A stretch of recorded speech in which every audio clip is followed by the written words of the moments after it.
Paris do it. trying to get in. Nobody cared. They just keep doing it. Okay, everyone. Good morning. How are you? Good Good morning. morning. Good Good to morning. see everyone. All right, it is 10 o'clock, so we are going to begin our meeting. So let me gavel the meeting to order. I'd like to call the Wayne County Commission Full Board meeting to order. Madam Clerk, roll call, please. Commissioner Anderson, Here. Commissioner Basham, Here. Commissioner Baydoun, Here. Commissioner Clark Comer, Here. Commissioner Daub, Here. Commissioner Hattis, Present. Commissioner Killeen, Right here. Commissioner Knizik, Here. Commissioner Marecki, Here. Commissioner Baker McCormick, Here.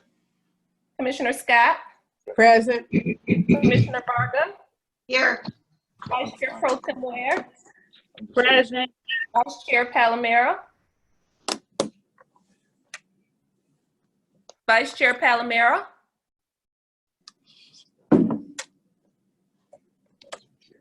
Chair Bell, Here. Vice Chair Palomero, Wake him up.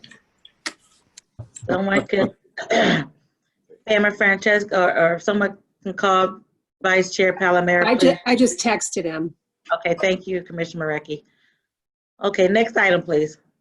Invocation. Good morning, everyone. We have the pleasure of having our invocation by Commissioner Baydoun. Commissioner Baydoun, I will turn the floor over to you. Thank you, Madam Chair. Good morning, everyone. I would like to introduce Father Bob McCabe. Father McCabe is a Catholic priest for the Archdiocese of Detroit. He has been ordained for 25 years. He began serving at the Church of the Divine Child 1 year ago, and he finds great joy in doing the various ministries that are part of parish life. Please help me welcome Father Bob McCabe of the Divine Church in Dearborn to lead us in the invocation this morning. Father McCabe, welcome. Thank you very much. I'm honored that you thought of me. Let us pray. Dear Lord, as we gather during these troubling and challenging days, we ask you to be with us. There is always uncertainty in life, and there's even more at this time. We thank you for the gifts and talents you have given us to face these days. We ask you, Lord, that your love will be poured into our hearts so we will be able to love and serve all people, reflecting the love and respect you have for each one of us. Lord, we ask you to bless and protect all the first responders who put themselves in harm's way. We thank you for their courage and perseverance. Lord, please bring healing to all who are sick. May we each do what we can for those who are alone, vulnerable, and suffer from isolation. Please, Lord, bless our nation and heal our wounds, spiritual, emotional, physical. May justice and peace be hallmarks of our society. May we love one another authentically as brothers and sisters. Lord, please bless this gathering of the Wayne County Commission Full Board meeting. May this meeting and all we do bear abundant fruit. Amen. Amen. Amen. Amen. Amen. Father, You're welcome. Thank you. God bless you. Thank you. Thank you so much, Father, for that wonderful prayer. God bless you. Thank you. God bless you. God bless your meeting. Madam Clerk, Reading, correcting, and approval of the journal. Vice Chair Pro Tem Ware. Move approval. Support. Been moved and supported. All in favor say aye. Aye. Aye. Any nays? Anyone wish to abstain? Motion carries. Thank you. Madam Clerk, please mark Commissioner Palomero as here. Duly Thank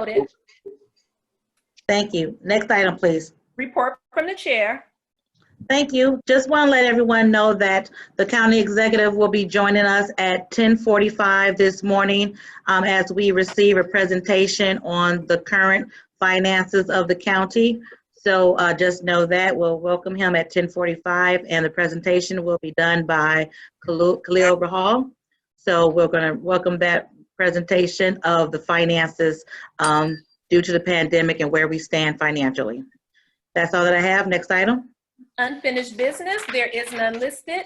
We are moving to page 2 of the agenda, offering of all petitions, ordinances, resolutions, and presentations. There are 4 items listed. Item number 1 is a resolution by Commissioner Bell declaring racism as a public health crisis in Wayne County that affects all members of our society on a local, state, and national level. Thank you so much. Move approval. Support. It's been moved by Vice Chair Pro Tem Ware, supported by Commissioner Varga. Under discussion, let me first just say, this is a resolution is something that's so very important and especially so very relevant in the times that we're living in now. Unfortunately, we've seen over the centuries how racism has affected all parts of our society, especially in the realm of public health. We can go to the Tuskegee syphilis experiment where African-American men were unknowingly given the syphilis virus, all the way to today where so many people of color live in environmental areas that are not doing the protections that need to be, such as Flint with the water crises, and even as close as Southwest Detroit with some of the air pollution that those residents experience yearly. So I am very happy to bring forth this resolution. And I'll also let you know that several counties across the country have done so as well. Even in the state of Michigan, last night, Washtenaw County approved this.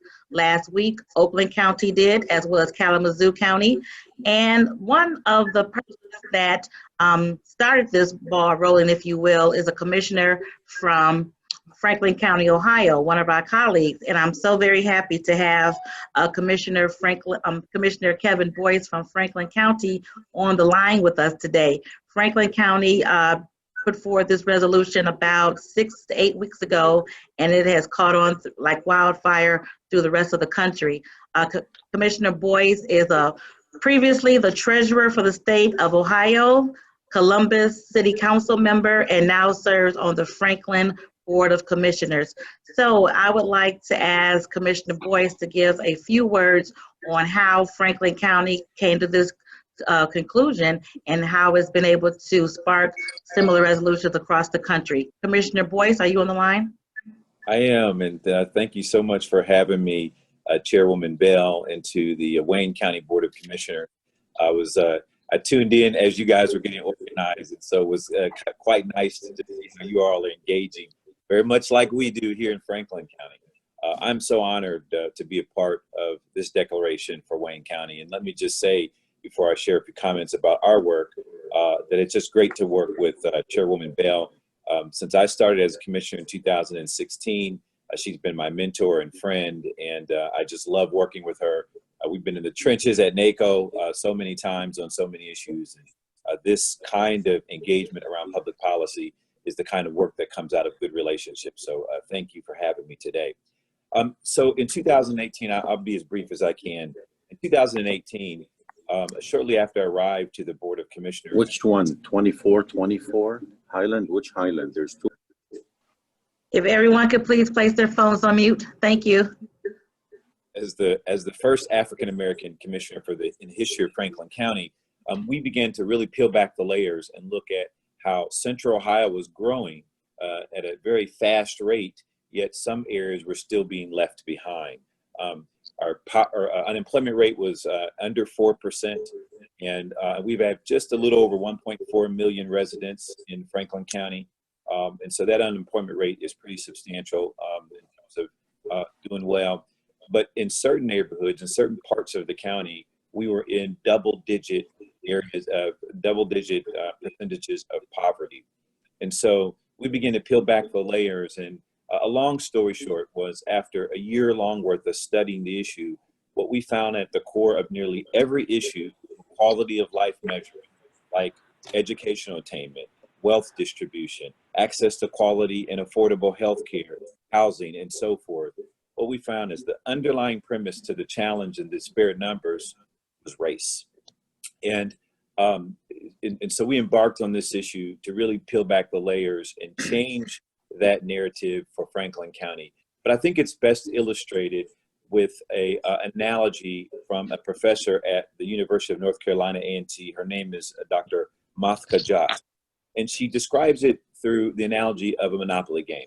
I'm sure everyone's familiar with playing a game of Monopoly.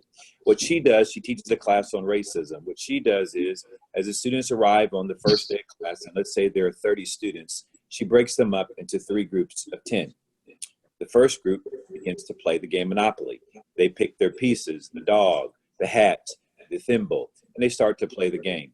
They pass go and collect $200 and start to purchase property. But she lets that first group play for about an hour before she allows the second group to join. So certainly the second group grabs the rest of the pieces, the car, the hat, or whatever, and they join in I think it's a horse or a donkey or something, and they join in the game. And they begin to pass go, collect $200, and are also purchasing property. So 2 hours in, she invites the third group to join the game of Monopoly. And what's happened? All of the property has been purchased. You know, even in terms of picking their pieces to represent them, all the pieces are even gone. So they start to pull lint out of their pockets or tear pieces of paper off of their notebook to represent them on the board. And they, you know, can get around the board too, but all the property has been purchased, all the wealth has been distributed, and the rules of the game have been set. And the lesson that she's trying to teach the students is that that's institutional racism. That's the legacy of racism. The wealth has been distributed, the rules of the game have been set, and you're not a part of it. I would even add my own sort of twist to the plot, whereas when the third group comes in, I'd say anybody that's named Stephen, Bobby, or Tamika, you don't get to collect $200. You can collect $50. And that to me is the description, illustration of racism and what we as counties have to do to begin to peel back the layers. And the first part of that is to understand it, to embrace its legacy, but in the sense of changing that legacy into a new narrative, a better day, and a brighter future for everyone. And so I think that, you know, as I read the resolution for Wayne County, the statistics tell the story best. 14% of the population, as I read in Michigan, are African American, yet 53% make up correctional institution inmates. 14% of the population are African American, yet over 40% of the coronavirus deaths are African American. And I can go on and on and on down the list. This resolution is a statement, but more importantly, it's an illustration and demonstration of your values as a Wayne County Board of Commissioners. And that, to me, sets the tone for everything thereafter. And so I'm so grateful that you have been able to join us in our work here in Franklin County. We took a year long to kind of peel back the layers and do it. And I think that counties like Wayne County that are digging right into it and not spending a year to study what we already know, I think that's an actually more efficient way to go about it. I think that's a more effective way to go about it. So I want to thank you and acknowledge your work, and anything that we can do in Franklin County to help you with your journey and your process. We're happy to share our information and to support you in your endeavor. So thank you so much for having me. I'll certainly take any questions you might have. Thank you so much, Commissioner Boyce. Again, they did a thorough investigation, research, and study on the relationship between racism and poverty is one of the issues that they're tackling seriously in Franklin County, and I hope that Wayne County will also join in them as we look at poverty and what we can do to eliminate poverty here in Wayne County. So thank you, Commissioner Boyce, for taking time out of your day to join us for a few minutes. I appreciate all of your leadership in Franklin County and in NACO. So continue the great work. I don't believe there are any questions from my colleagues. If there are, you may ask at this time. If there are any comments. I have a comment. Commissioner, hey, Commissioner Scott, go ahead. Yes, thank you.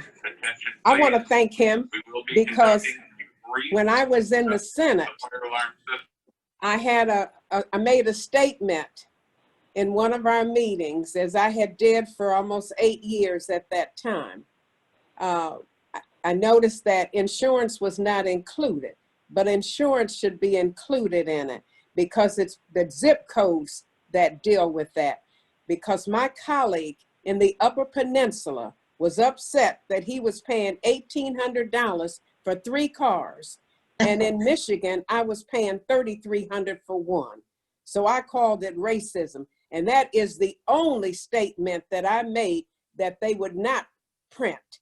In the Senate, you can make 5-minute remarks and it goes down in the history. Well, they voted not to put that statement in the history books. So I am so glad that we're finally getting where I was trying to get some time ago.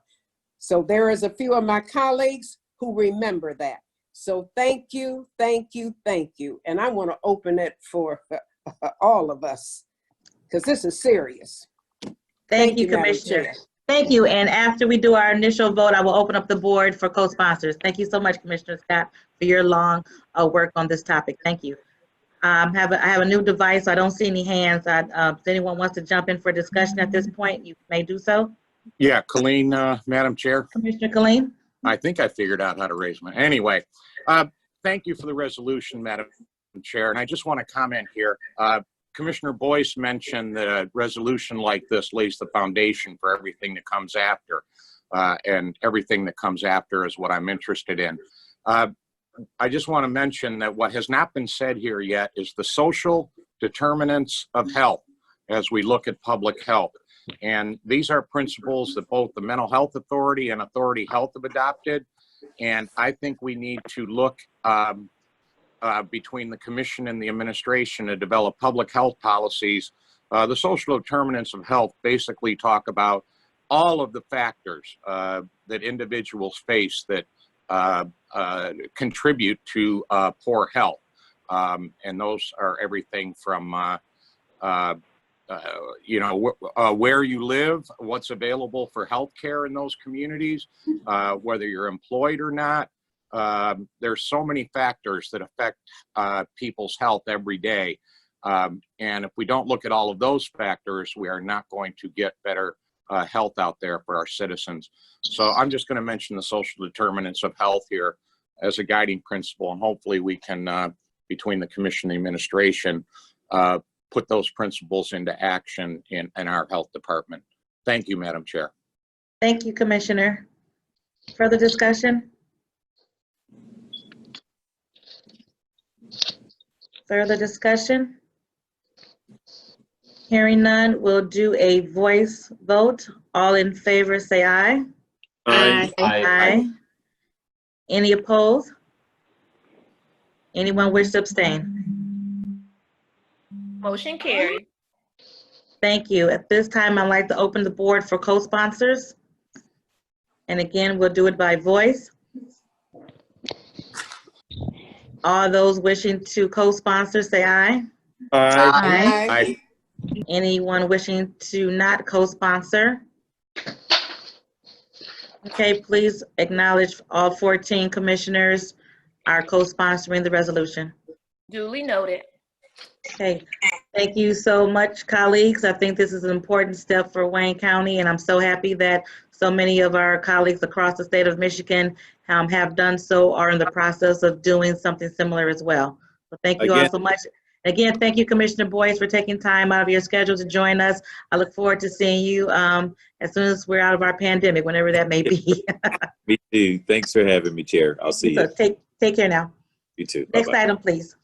Item number 2 is a resolution by Commissioner Baker McCormick urging communities to seek out and apply for grants to cover the cost of adding drop boxes to provide 24-hour access for voters to drop off absentee ballots. Commissioner Baker McCormick. Thank you, Madam Chair. I move approval of the Dropbox resolution, which will ensure that every vote is counted. Right now, because of COVID-19, more and more people are voting absentees, and this is a way to make sure that their vote is secure. These boxes will be located at the city town hall, or excuse me, city and fire stations and other secure locations, so that the boxes, much like mailboxes, but they will have a lock and key, and only the clerks of the county will have access to the boxes. In addition, we can use the boxes for other items, collection of taxes or water bills throughout the year. And so I hope you will support this resolution. Okay, it's moved by Commissioner Baker. Was there support? Support, Madam Chair. Supported by Commissioner Killeen. Discussion? Any commissioners have any discussion on this item? I have a question, Marecki. Commissioner Marecki. I'm just curious now what the setup is. I know in Livonia we have one box at the city hall, and how does it work in Detroit? Do they have boxes at the city, or how does it work now? So right now, the city of Detroit does not have any, and that's one of the reasons why we wanted to, or that I wanted to present this resolution for approval, because we do not have, the largest city in the state does not have a drop box, not one.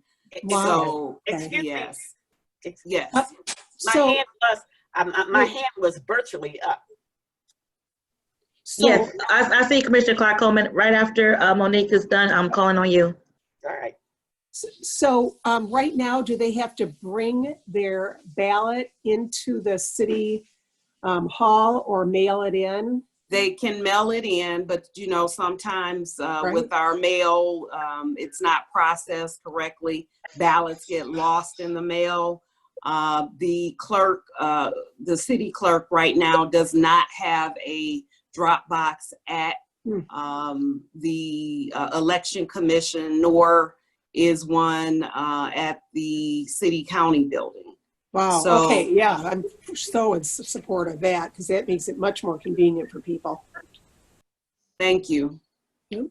Thank you. Commissioner Clark Coleman? I just saw this morning on Facebook, the clerk announced, and she showed pictures of new drop boxes that she was implementing for this election. So I'm now looking, I'm going back through my my Facebook announcements, but I just saw it this morning. Those are really nice. They're nice big boxes. And so she says that we are implementing new drop boxes. So That's great. Am I? Oh, I said that's great, because we need it. We need more than just two, though. It's estimated that one box is needed for up to 15,000 voters. So Detroit has 700,000 residents and around 500,000 voters. So we need at least, I would say, 50 boxes throughout Detroit to accommodate. We may not need to start with 50 boxes, but definitely as you know, we move forward, especially with this pandemic, we know that people are going to use the drop boxes and want to be safe by not going to the polls. So this will accommodate more than just the two boxes that the clerk will get for Detroit. So, Madam Chair? excuse me, I'm still talking. Do you know for sure how many drop boxes she's going to have? Because the announcement that I saw this morning, it looked like she was going to have a number of drop boxes around. Right. So the resolution basically talks to assisting because we do have CARES money, and I know that Oakland County has used their CARES dollars to purchase drop boxes throughout Oakland County. From the information that I have from the city clerk, she is installing 2 drop boxes. And when they'll be installed, I'm not really sure, but we definitely need more than 2 drop boxes. And Commissioner Baker McCormick's resolution encourages all the cities in Wayne County to engage in drop boxes. Correct, Commissioner? Right. And there are several in Wayne County that already have drop boxes. Unfortunately, again, we don't in Detroit, and we have been in previous elections, there's been issues with ballots being lost, and so we want to just make sure that every vote is counted. Madam Chair. Commissioner Scott, are you all set, Commissioner? Yes, Coleman? yes, that's all. Okay, thank you. And I do have a list, Commissioner Scott, then Commissioner Palomero, and Commissioner Jewell. Commissioner Scott? Thank you so much. I think that's a great idea. Where would they be located? So the drop boxes, it's really up to the municipality, but most of the drop boxes have been placed at the city halls, at fire stations, at police stations, at libraries, secure locations where the boxes can be watched. Is this inside or out? It can be either or. It's Okay. up to the municipality. We really can't dictate where they will put them, but some municipalities have them outside. Terry, where's the one in Livonia? Is it inside or outside? No, it's outside. They can bring it inside if they want, but it's outside. You can drop it 24 hours a day, and then they go out about 3 times a day and unload the whole box. And bring it in. Thank you, because that's where they should be, outside, because you can walk inside and drop off your ballot now. But if it's outside, that would be excellent. Thank you. Thank you. Vice Chair Palomero? Thank you, Madam Chair. And this goes to either the clerk's office if they're in the meeting, or our commission council. Does this require any change in either state election law or county election ordinance whereby this could be utilized? And is this a binding resolution on these local clerks, or is this strongly suggesting they do this to increase ease and access of voting? And whoever can answer that, I'd appreciate it. So to my knowledge, there is not any type of state guidance or legislation that talks to the drop boxes. Again, there are many municipalities that already use drop boxes. And unfortunately, again, Detroit hasn't gotten up to speed on where I believe that we should be. And so as Irma Clark Coleman just indicated, I'm so glad that the city clerk is now moving in that direction. And you had another question? Yeah, I agree. I agree with the intent. I'm just wondering if the resolution itself is binding on these clerks, or this just strongly. It is. Yes, this is just strongly urging us to, or the clerks to look at getting drop boxes and making sure that as again we move through this COVID-19 issue, that all ballots are counted. Absolutely. Thanks, Commissioner. Thank you, Commissioner Ware. Thank you, Madam Chair. I just wanted to add that our clerk for the city of Detroit welcomed the resolution because she needs any additional support, encouragement, So finding dollars so she can have additional boxes. I know that she had mentioned to me and also Commissioner Baker McCormick that 2 boxes was coming in, so we're glad that those boxes have arrived. But on the Detroit side of the resolution, when we send the copy over to the Detroit City Clerk, she's gonna be happy because she needs strength in numbers to show that this is a good idea. And not only is it a good idea for when people forget to mail in their ballots, if they're located outside, at that point, they really don't have to interact with anyone else. Thank you. Thank you, Commissioner. Commissioner Varga. Thank you. I contacted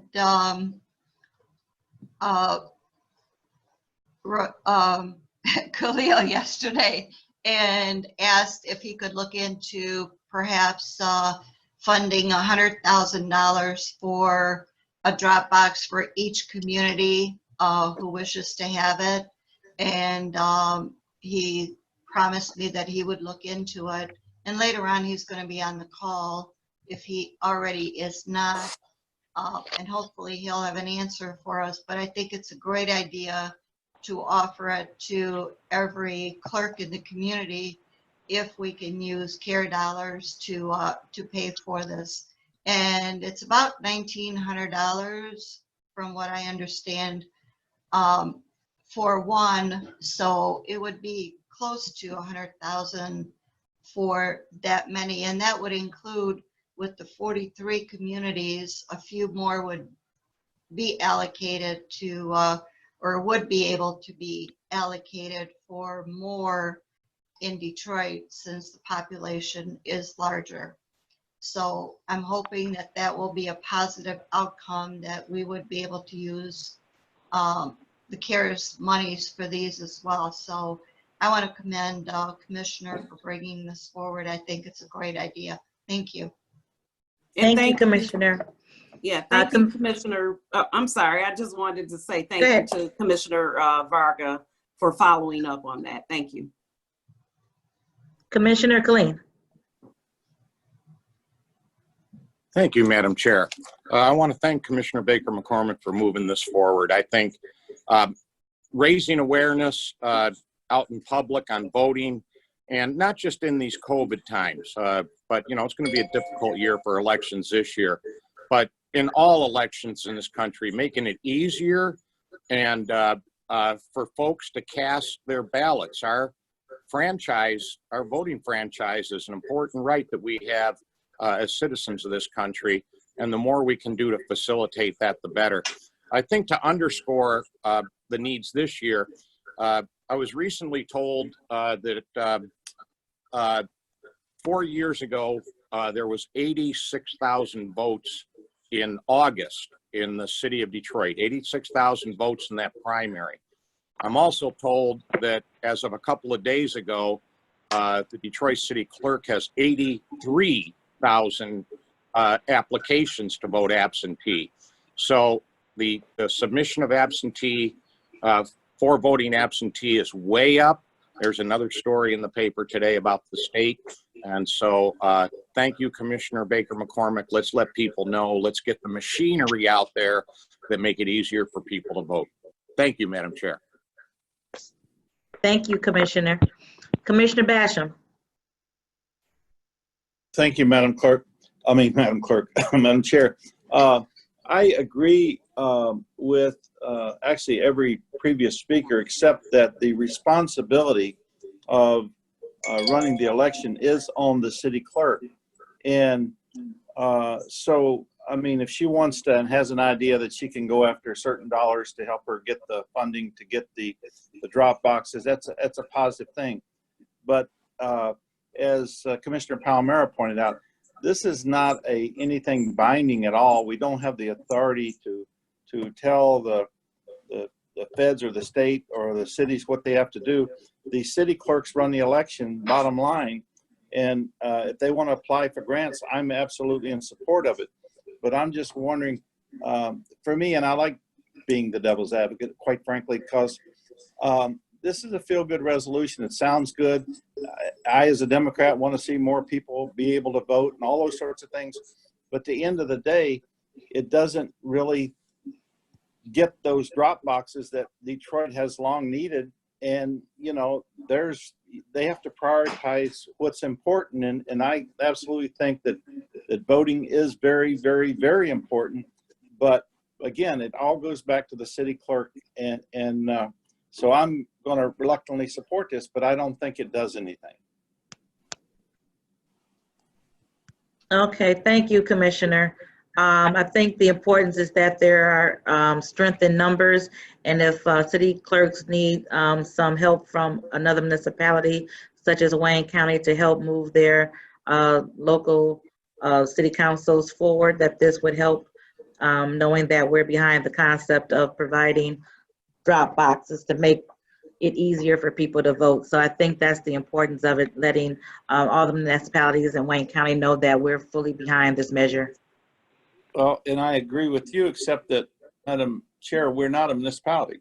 So, Well, this Board of Commissioners, this Board of Commissioners are making a statement that we're in favor of this measure. Yep. If it should pass. Commissioner Chair Baker Bell? McCormick? Yes. I guess I'm just want to clarify that Commissioner Basham, are you saying that we cannot allocate funds to help purchase No, I'm drop not saying boxes? that. Okay. I'm not saying that. I'm just saying that the responsibility is with the city clerk. And unless there's specific dollars that we're donating, if you got a process to get them from CARES or whatever, I'm all for that. But at the end of the day, the responsibility of running those elections is with the city clerk. Right. And I totally agree with you on that.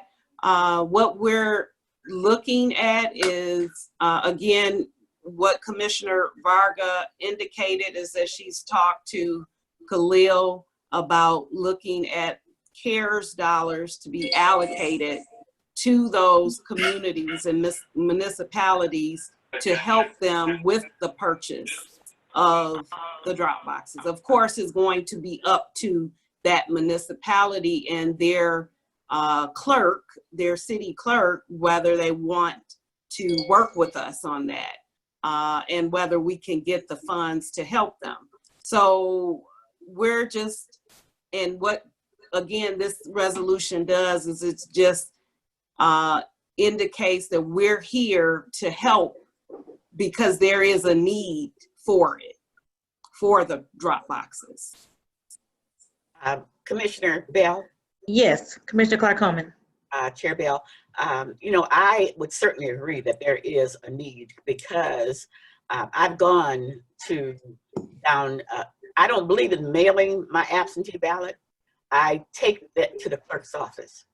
And it's always a struggle because there is no outside drop box. So I got to try to find a parking place, which is so difficult around Midtown to get up to find a parking spot.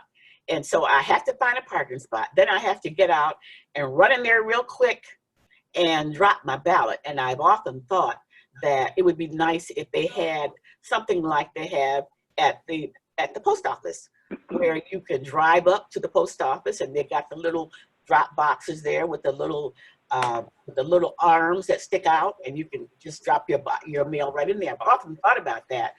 So it is an excellent idea.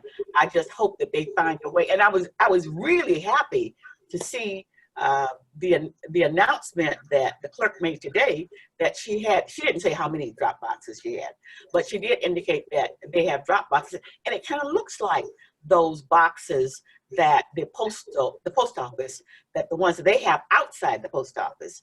So it is an excellent idea, and it will make dropping off your ballots a lot easier than having to try to find a parking place and then running inside and dropping it off. So it's an excellent idea. Amen. Okay, two more speakers, Commissioner Varga and then someone called iPad. It's me, Pettis. Thank you, Madam Chair. my vision would be that we would slimline and have Wayne County purchase with the CARES dollars these drop boxes, and if the clerks in individual municipality wants it, they can have it.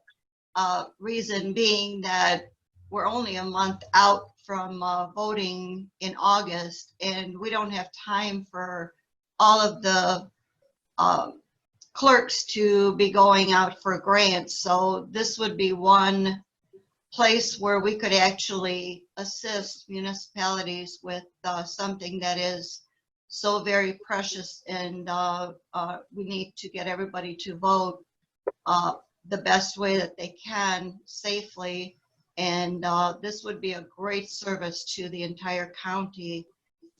And those who don't want it don't need to use it, the municipalities, but it would be there for them to use. So I definitely want one for my community, each of my communities.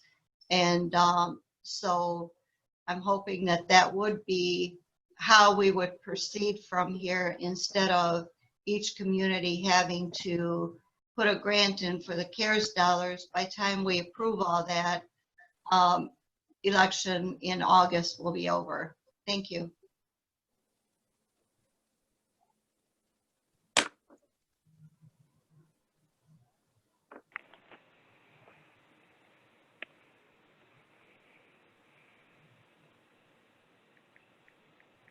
Let's move on, or did I lose? I'm done. I was thinking the same thing, Martha. I thought I was cut off. Did we lose the chair? I think the chair's on. She lost connection. Oh. Okay. All right, well, Vice Chair, move on. Yes, she said, Vice Chair Palomero, will you continue for her, please? I absolutely will. Is there anybody All else that would like to speak on this resolution? Yeah, this is Commissioner Hedis. Go right ahead, Commissioner. Thank you. You know, it's a great idea given the circumstances and given the way our technology and our way of life changing. We have to change with it in timely manner. I think it's a good resolution. I support that strongly. And keep in mind that many of the municipalities already have like a drive-through box, like the mail box. And I know was before my time, either the city of Wayne have a drop box for the water bill, tax bill, anything, and you could drive, just drop it without exiting from your car. And that only empty by the city clerk dedicated person. So some of those municipalities, as a small municipality, one box would be sufficient, and they already have. It could be used for the voting in the same time, or they have to have different one. So the idea is that you can use it for multiple uses during the election cycle. You would use it for absentee ballots. You can use it for, like you said, water bills, tax bills, so that it's a savings for postage for residents as well as for the municipality. So yes, it can be used for multiple uses. So excellent. The cost might not be that great because a lot of the municipality already have those boxes. So I think it's a great idea. I'm in support of the resolution. Thank you. Thank you. Mr. Chair. Okay, I'm back. Thank you. I've lost connection. Madam Commissioner Chair, Vargas? I'd just like to make one point. If we're going to talk about using CARES dollars for an emergency like this for the election, I think we need to stay on that particular subject, or it may not qualify. Okay. If you know what I mean. Thank you, Commissioner. We get it. Thank you. Any further discussion on the resolution? Okay, all in favor say aye. Aye. Aye. Any opposed? Any abstentions? Motion Okay, carries. all right, hearing none. Madam Clerk, item passes. Yes, motion carries. Thank you. Open the All right, board. next item, please. Someone asked to open the board for co-sponsors. I'm sorry, for co-sponsors, absolutely. I Board is accept. now open for co-sponsors. If you wish to co-sponsor this resolution, please say aye. Aye. Aye. Aye. Anyone wishing not to co-sponsor? Aye. That was Commissioner Basham? Yep. I don't Okay, think it thank does you. anything. Thank you. Thank you. Madam Clerk, you have that noted? Co-sponsors noted. Thank you so much. Next item, Madam Clerk.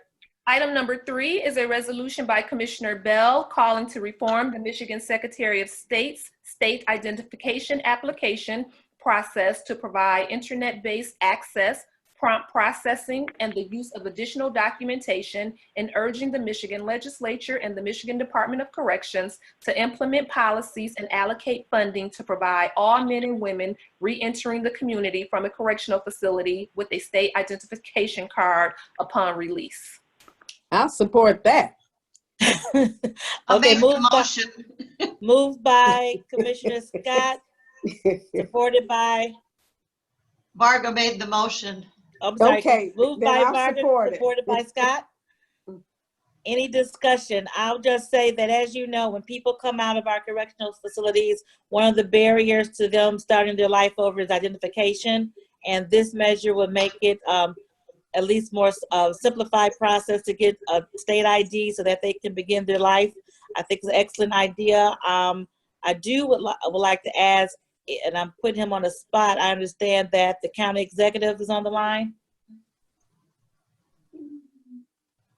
If the county executive is on the line, he may want to speak to this because that was initially a measure that he supported as well. Yes. Madam Chair, I am on the line. Can you hear me? Yes, I can, Mr. Executive. Thank you very much, and I appreciate the resolution significantly. Having spent about 40 years in law enforcement, I don't think anybody knows better than I do the negative connotations of being released from prison without ID and then expected to become a functioning part of the community. What you become is a functioning part of the next police investigation when someone comes along and asks you for ID, winds up handcuffing you and detaining you until they sort through issues. So I think it's something that the Department of Corrections has been working on. I just don't think it was high enough on their laundry list of things to get done quick enough. And I've been assured that this will, in fact, be accomplished by the first of the year for all returning citizens from the Department of Corrections. So we're really happy about that, and I greatly appreciate your support for this resolution. Thank you, Mr. Executive. Thank you for participating, and we'll hear from you momentarily when we go to our next item on the agenda. Commissioners, Commissioner Marecki.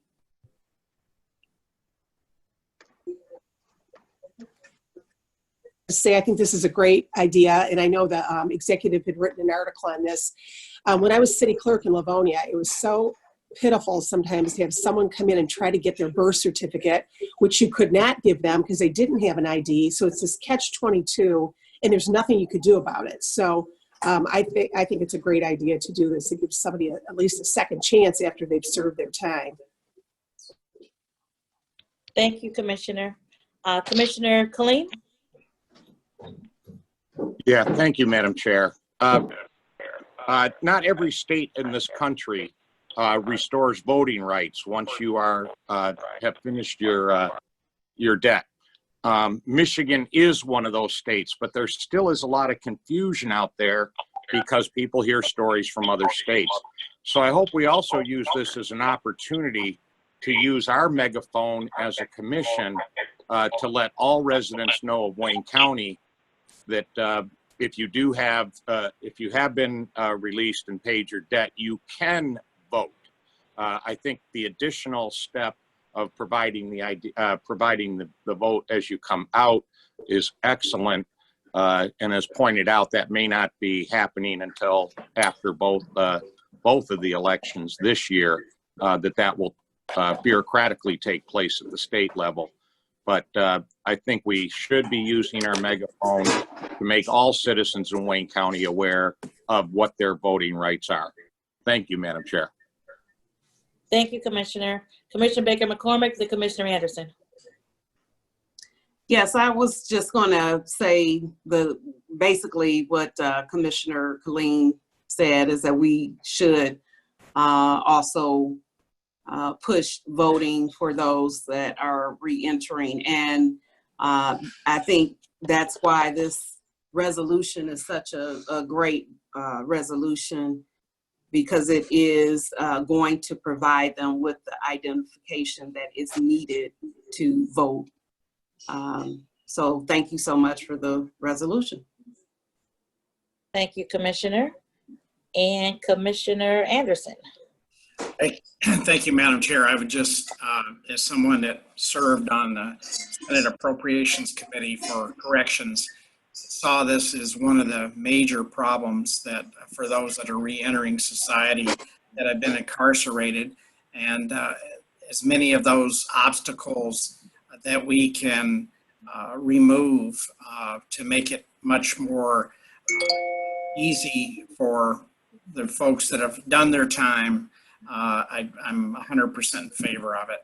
It's as others have said, it is a huge obstacle to being able to get the necessary plans that to be able to go on with their lives. But that's all. Thank you, Commissioner. Thank you again. This is, I think, everyone has stated a very important resolution to make sure that those persons coming out of our correctional facilities have the needed documentation. So thank you all. And at this point, I'll take a vote. All in favor of the resolution, say aye. Aye. Aye. Any opposed? Anyone wish to abstain? Madam Clerk? Motion carries. I would like to open up the board for co-sponsors. If there's anyone who would like to be a co-sponsor on this resolution, please say aye. Aye. Aye. Aye. Aye. Anyone wish to not be a co-sponsor, please indicate at this time. Okay, all 14 commissioners will be co-sponsors to this resolution. Co-sponsors duly noted. Thank you so much. Okay, at this time, as I mentioned earlier, we are going to have a presentation by Mr. Rahul and the county executive. Madam Clerk. Item number 4 is a presentation by Khalil Rahal on the state of county finances due to the COVID-19 pandemic. Okay, Francesca, if you can share or allow Mr. Rahal to share his screen. Thank you, Madam Chair, and the rest of the board. First, obviously, I'd like to, he's already been introduced, he's already been speaking, but I kind of want to turn it over to the Wayne County Executive, Mr. Evans. Well, thanks, Khalil, and thanks, Madam Chair and County Commissioners, for the ability to present to you the 2021 fiscal year Wayne County budget. For the last 4 months, I think we've been consumed with two things. One is the COVID-19 pandemic, and secondly, what is that going to do to the budget in Wayne County? And so both Huey Newsome, who's the Chief Financial Officer, Khalil and myself have talked ad nauseum, probably at least once every 2 days for that period of time, and the target moved. And the one thing I'd like to say is it is a moving target. And if anybody says that they could give you some hard detail on what the budget impact is going to be from COVID, not only what we've had so far, but the reality of what COVID could be down the line, they'd be disingenuous. And so the guiding principles for us have been, three things. One is, let's do everything we can for the Wayne County employees in terms of PPEs and those sorts of things. Let's do everything we can in terms of testing for our citizens to make sure we have enough testing sites up for people to have the reasonable likelihood that they can go in and be tested, and to do what we could for small businesses in Wayne County in terms of making funds available so they didn't go under unnecessarily, and many will, you know, regardless, but the reality of trying to catch and help.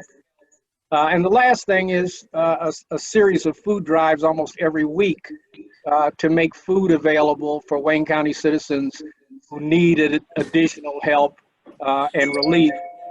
And I guess the last part of that is, you know, the fiscal conservative nature that I have says,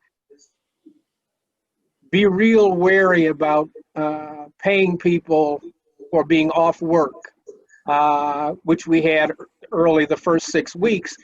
But the better part of valor to me was it would be unfair to county employees to be hit with a pandemic and hit with problems with respect to being able to pay their bills and that too. And I know that was the right decision. It cost us some money, but I think it was absolutely the right thing to do. So COVID-19, you know, has devastating effects, as you all know, on the entire world. I mean, it's an international problem. You know, 9 million people internationally have been hit with the virus. We've had 500,000 deaths. We've had over 125 or 126,000 deaths in the United States. Michigan's been hit hard, and as we all know, the old saying goes, when the state of Michigan catches a cold, Wayne County gets the flu. And the reality is that's true.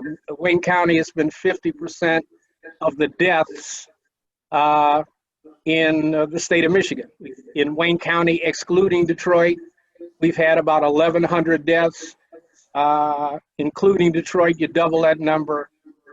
We've been hard hit. A number of those issues are issues that every commissioner understands. We have a poverty index that's significant. We have lots of people in inadequate housing where it's very difficult to social distance and do those sorts of things. And quite frankly, the African American and minority communities have had health care issues for years, not just their health condition, but the availability of significant health care to move forward. And that's something that we have really got to remember. You know, while the virus attacks everybody equally, the impact on everybody is not equal. If you look, and we're having small spikes here in the state of Michigan now, but if you look at the South, they're having their first wave that we had 3 months ago. And by any measure, as we're looking at the budget and as we're talking with the health department and our folks, it is more likely than not that we will have a second wave. And that means that not only have we been hit significantly in our existing budget with the coronavirus, and not only is that going to have impact in next year's budget, but we also have to prepare for the unknown, which is what would happen with a significant second wave. And right now, I can honestly say, I don't know if it's going to happen or not, but I would not be fiscally prudent and I would not be a good manager if I discounted the fact that it could happen. And so through budget preparations, we have to look very, very closely at the worst case scenario. There's no way you can pick the target and hit the bullseye now, but you've got to be prepared and you've got to be conservative if we're going to be able to deal with it. We all know what the county's finances looked like 6 years ago or 5 years ago. And think about it, we've only been out of a consent judgment for roughly 3 years. And in that period of time, we've built some stability in the county that's allowed us to lower credit ratings, increase our credit ratings, so lower our cost to borrow. We've done a lot of things that have helped the county move forward. And a lot of those things we're going to have to protect going forward if we don't want costs and expenses to get blown out of whack. So our revenue slowed down. Obviously, everybody's has. The governor has had executive orders that definitely have saved lives, and I'm absolutely elated about that. But ladies and gentlemen, those executive orders have cost us significant revenue, and lives are far more important than revenue. So don't, that's not my argument, but understand that we're being hit very, very hard, because the most important thing is that we protect our citizens and protect life. But we got to have a budget. The budget needs to be balanced. We'll have a dramatic revenue shortfall this year. We'll have a significant revenue shortfall next year. And we will have a revenue shortfall the year after. How bad that's going to be, I don't have the crystal ball. I don't know. But what I do know is we've got to be prepared for it. We're trying to recover expenses due to our COVID response. We're trying to work with elected officials and departments to make the necessary cuts to prepare for whatever crisis lies ahead. And I've got to say that has been an excellent process. I mean, not everybody agrees on everything, but I've been around county budgets for a long time, and the collaboration with everybody in preparation for this budget is better than I've ever seen it before. A few months ago, we presented to the commission a projection of the revenue shortfalls and promised you a plan. Today, we have the plan for the budget. Khalil will walk through it. I will comment on it if necessary. I will be on the rest of the call. But we can't predict what the future holds for our residents. But this is a virus that no one has seen before. It's hit us hard now, and we would be remiss if we didn't prepare in the budget for next year, both the impacts of that and the potential possibilities for additional revenue that we would have to commit to that. I thank you very much for the opportunity to give those initial comments, and if it's all right with the commission, I turn that over to Khalil, and we'll walk through the actual budget slides. Thank you so much, Mr. Executive, for your words. And I think Khalil, I think Francesca, or you have the screen. Francesca, if you have the documents, you can certainly share them, or Khalil. Okay. Yeah. Thank you, Madam Chair. And can everybody see my screen here? Yes. Okay, great. You never know if this actually works or not. So okay, thank you, and thank you, Mr. Executive. I think the boss did a really great job of sort of summing up kind of where we're at. Obviously a few months ago we came to you with a revenue shortfall and a sort of a plan to how do we account for the shortfall. Obviously we're here to present it. You should know a few things. Over the last few months we have had time to hone in on some of the numbers. Certainly these are projections.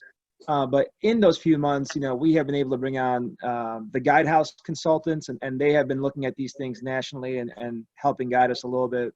We've had an opportunity to speak with the University of Michigan Research and Forecasting team. They've been able to help us sort of guide us a little bit. We've been talking to, we've been obviously monitoring what they're doing at the state and other municipalities, the airport, those kinds of things. And so I feel like, there's been some, good work put into this. I also will say is, as the boss said, the numbers are obviously going to change. In the last week, the governor came out with a new budget and new revenue sharing projections that, completely changed the way we looked at this. And I'll talk a little bit about that. But also the House and Senate also almost unanimously passed some new laws that allow businesses to do different things with their property taxes. Sam, good morning. Those things certainly change the way we look at it. Sam, I can meet you. Commissioner tomorrow. Baidoon, please mute your line. Commissioner Baidoon, please mute your line. Sorry about that. Okay. Just by way of an agenda, we're going to look at this in 3 different sections. The first section, we'll talk about some of the economics, nationally and locally. We'll talk about the revenue shortfall projections, and we'll talk about balancing the fiscal 20 budget. As the boss said, and we got this from our consultants at Guidehouse, in looking at how sort of to help project their future revenues, we're trying to predict future human behavior. And our consultant sent us this great study from the Health Metrics and Evaluation of the University of Washington, which has looked at every state and is trying to predict what a second wave, when it may come, and how badly it's going to hit municipalities. And in the study, it shows that, you know, in Michigan, we will likely see a second wave in sometime in September. And when we do, it will be a really hard hit.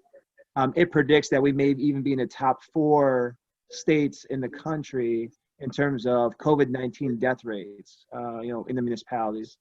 And so I think the CEO mentioned this, and I think it's true.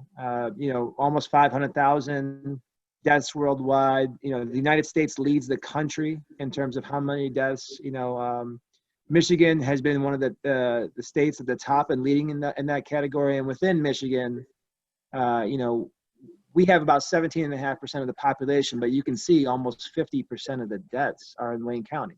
And so, yeah, I mean, as the, you know, the state gets a cold, Wayne County gets a flu. And if, you know, we're hit harder by COVID-19, that is going to have a huge effect on our revenues, because, you know, if you're from Wayne County, you are likely to know somebody affected by COVID-19 more than if you were in another county in the state of Michigan, more than many other states in the United States, and obviously more than some places around the world. And that means less people are going to participate in our economy. If that happens, our revenues certainly take a hit. The Brookings Institute, you know, predicts that next quarter there'll be less, you know, our gross domestic product will actually be reduced to the tune of between 8.5% and 11%. Now, if that happens for the country, you know, you can be sure that's going to happen in Michigan. If that happens in Michigan, you can be sure that's going to happen in Wayne County. Less money circulating through our system is not a good sign for our revenues. The markets are down. Certainly this is not the only indicator, but it's not a good indicator. You can see that in the beginning of March, you know, where we were in terms of, you know, the financial markets took a huge hit to the early part of April. Now, you know, it's good that we've seen a little bit of a rebound, but it's certainly nowhere near where we once were. And as we have a second wave looming over us, you know, I don't know anybody that predicts this sort of graph to go up. I think, if anything, when a second wave does hit, you know, most predictions show it going down. And, you know, the thing about the financial markets, they're usually a indicator of how things are going to look, you know, 18, 24 months from now. And so that certainly speaks to the long-term effects of what's going to happen to our economy. Unemployment rate is seeing, you know, record high numbers. This is actually a really strong indicator because, you know, research has shown that, you know, people participating in our economy are paying their taxes. It's really dependent on the ability to be able to pay or participate. And if you're unemployed, sometimes you lack that ability. And so you can see here just from this Crain's article, you know, 41 million unemployment is very, very high. I think in Wayne County, it's somewhere around 26% that have filed for unemployment. And so that's certainly not a good sign. You know, our events and tourism is down, you know, to the tune of almost $200 million of cancellation of events. This hurts us on a you know, a lot of fronts. You know, obviously the liquor tax, you know, revenue sharing, you know, obviously not good things. You may have heard as early as this morning, right, the Jazz Festival is going to go virtual, or earlier this week, you know, the Woodward Dream Cruise got canceled. You know, those types of things certainly hurt us from a revenue standpoint. The real estate market is down, you know, and it's worth noting that, you know, we're in the sort of hot season for the real estate market, but it's down about 50% in Wayne County. In addition to the activity being down, there's a series of different legislations that are passing, and some of them so recent that while progressive in nature and may be very, very good, particularly long-term, certainly takes a hit to our finances immediately. The governor extended the amount of time people have to appeal their taxes, and that extension lasts about 6 months. The House and Senate unanimously passed a bill, I think, last week to you know, allow businesses to pay their taxes next year, and we won't know how many survive between now and then. And then obviously last year, you know, I think collectively a lot of us supported the pay-as-you-stay legislation, right? Which, you know, this is the first year of that legislation's existence. Just as a reminder, that's a legislation that allows people who, you know, can apply and qualify for the poverty exemption if it gives their penalties, interest, and fees. And certainly that was some revenue that was going to be coming back to the county. Again, progressive in nature, not always bad, but something that we have to account for in our finances. Airport passenger service is down about 94%. This again, sort of hits us on multiple fronts. We all know we get revenue from the airport parking tax. We had the tourist tax where, there's a tax collected on rental cars and hotels. Obviously that's going to go down. As you can see, Hertz filing for bankruptcy. And then revenue sharing, the airport is a huge driver for the state of Michigan. It's a huge driver for Southeast Michigan, and it's an even bigger driver for Wayne County, where we have like 16,000 jobs there. So certainly, not good news on that front. And then, just a quick reminder of, how the sort of stability of our local finances in Wayne County. One of the things to look at is we can try to compare this to, maybe other recessions that we've experienced. And the most recent one that comes to mind, and it took us a while to recover for that. And in some ways, we still haven't recovered from the recession of 2008. And I think we can certainly say we're in a recession right now. From a unemployment standpoint, it took us, over 6 years to recover to get the unemployment rate back to where it was.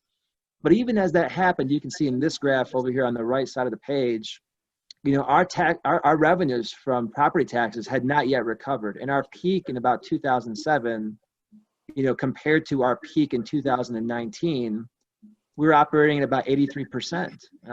And so we still haven't recovered in terms of our revenue from property taxes. And if you remember, 2019, we had, record-breaking development years. We had, the huge FCA announcement. We had the GM announcement in the Poletown plant. Ford was doing the same thing in Dearborn at the Rouge plant. We were within a year into the train station. We had, it seemed like different development announcements, every week. And even with all that economic development activity, we were still operating at about 83% below what we were of our previous peak. And then, the boss said this best, less than 4 years ago, we exited a consent agreement. And so, our stability from our financial system is not, what other municipalities around us are like. It's certainly done a great job between the county executive and this body, sort of righting the ship. But we're so fresh out of the consent agreement, and so the stability and the long-term impacts of our taxing system here in Michigan, when we believe we have a second wave looming, all gives us reasons and pause to be as conservative with our finances as possible. And so, I think the boss said it, we're expecting a revenue shortfall this year, next year, and the year after. And, the state of Michigan is expecting the same thing. The state of Michigan is expecting a $3 billion shortfall in fiscal year 2020. They're expecting a $3 billion fiscal shortfall in 2021 and a over $2 billion shortfall in 2022. We got that right from the, research and forecasting team at the University of Michigan, who was doing the work for the state. And I sent that information over to Mark Abbo when we got it. And so, when we look at all these things and we try to project, the forecasting across the 47 different revenue streams that we have, we're looking at a budget shortfall of about $135 million for this fiscal year. We're also predicting a shortfall for next year and the year after. We're still working on those projections. And like the CEO said, these numbers change just by, way of example. I think 48 hours ago or 72 hours ago, the state came out with its new amended budget. And while we did predict, about $2 million of revenue loss from revenue sharing in this number, the numbers that they presented was as high as 12 million. And so, this 135 could jump up to 145 real easily, depending on the details of how the budget sort of shakes out. And so I think it's a good example to show, the numbers are sort of fluid, and we've got to be sort of amenable and flexible to be able to account for those things. So, I want to turn it over to Huey Newsom, our CFO, to talk about, this is the revenue shortfall, the 135, but we've had additional expenses that we didn't account for as well.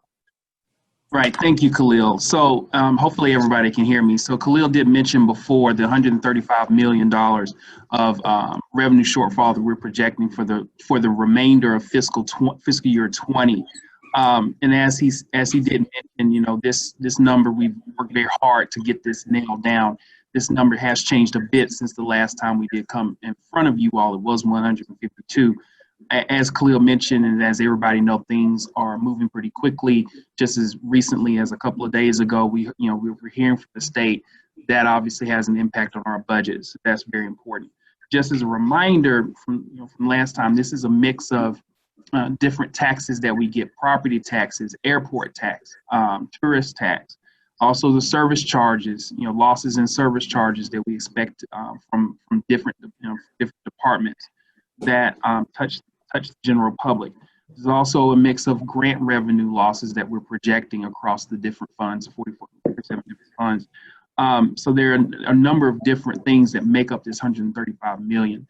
And so again, we're very confident in this number, but again, it is a fluid situation. So we go to the next one.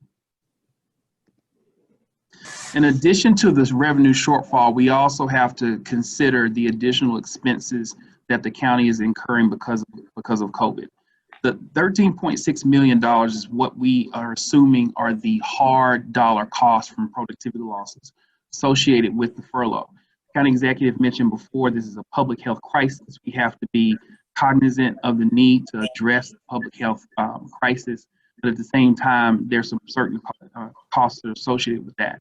So this number is the assumed productivity that we lost that we have to make up during the 6-week furlough that the county was on starting in mid-March through the end of April.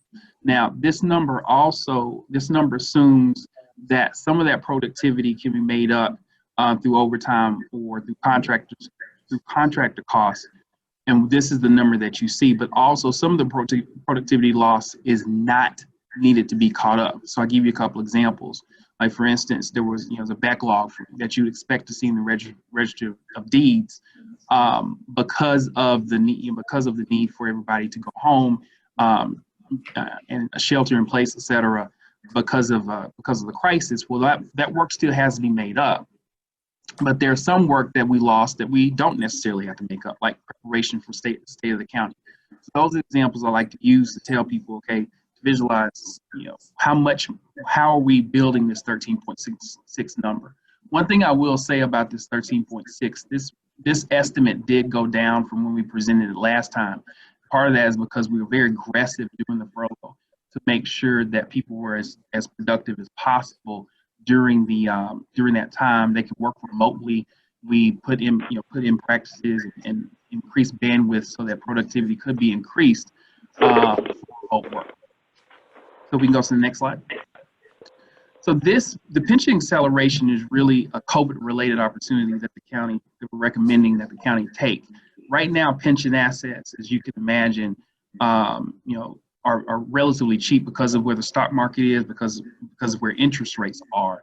And this is something that we've done before in order to address our pension plan and the fact that our net position is still we're about 65% funded in the pension. So this is a strategy we like to put in place in order to address that shortfall and take advantage of the fact that assets are relatively cheap right now because of the crisis. Okay, next one. So yeah, if we go to the next one, yes, there we go. All right, so finally, this just to explain kind of where this 9.7 million comes from. So these are the actual expenditures that the county has had to take on that are directly related to the public health crisis. So we had to give our frontline employees in public safety hazard pay. We negotiated hazard pay settlement with POAM and with 3317, and to the tune of about $2 million. That's our estimated hazard pay cost through the end of the fiscal year. In addition to that, there's another $7.7 million that the county is projected to be paying for things like masks, PPE, janitorial sanitation services to make sure that office spaces and public areas, public county areas are safe and sanitized due to the crisis. You know, again, this is a public health crisis that is our priority, and we want to make sure that we've identified the expenditures and have a plan to address those additional expenditures as it relates to COVID. And so that gets us to a grand total of an estimated $163.5 million of revenue shortfall and additional expenses that the county has to make up just in this fiscal year as it relates to COVID. So I'll turn it back over to Khalil to kind of talk about the recovery plan. Thanks, Huey. And so, you know, that was the sort of really bad news of everything, right? I think now we're going to start talking about how do we climb out of that. So this is news. Some of it's better news, some of it's news. And so, you know, the first way we're going to do this is, you know, recoverable expenses. And this was part of the plan that we discussed a few months back. As you all know, we did receive some CARES Act funding, and we hired some consultants. And our consultants are on board to help us sort of maximize every possibility that may exist, whether it's CARES or FEMA, or whether new possibilities exist at the state. And so, you know, so far, since they have been on, we've been able to at least identify $63 million of recoverable expenses. I can sort of break that down into three different numbers. You know, number one, there's about $50 million of recoverable expenses for payroll expenses from our police or our health department. And that is coming straight out of the CARES Act. There is a presumption in the CARES Act that says that there is a substantial shift in duties due to COVID-19 in your police departments and your health departments. And so for us, that means the Sheriff's Office, it means Homeland Security, it means HHVS. And so when you're looking at the payroll expense between, you know, March 1st to September 30th, which is the end of this fiscal year, it adds up to roughly about $50 million. The rest of the 13 million there, I'm just going to go back 2 slides. Part of it is this 9.7. You know, I'm sure as Huey was talking, many of you were saying to yourself, well, this $9.7 million, is it, you know, really an expense? Obviously, we got CARES Act, isn't it going to be reimbursed?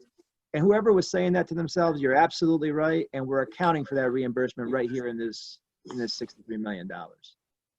So you've got, you know, about 50, you know, about 9.7. In addition to those, HHVS has received about $2.7 million of grants that have come in ever since COVID-19 started. And so when you start to add up those three different numbers, you're looking at about $63 million of recoverable expenses to help us with this fiscal shortfall. This is not for revenue loss. I want to make that very, very clear. This is for recoverable expenses. And so, you know, we have consultants on board. They're doing this for Oakland County and the city of Detroit. They're doing this nationally for many other counties.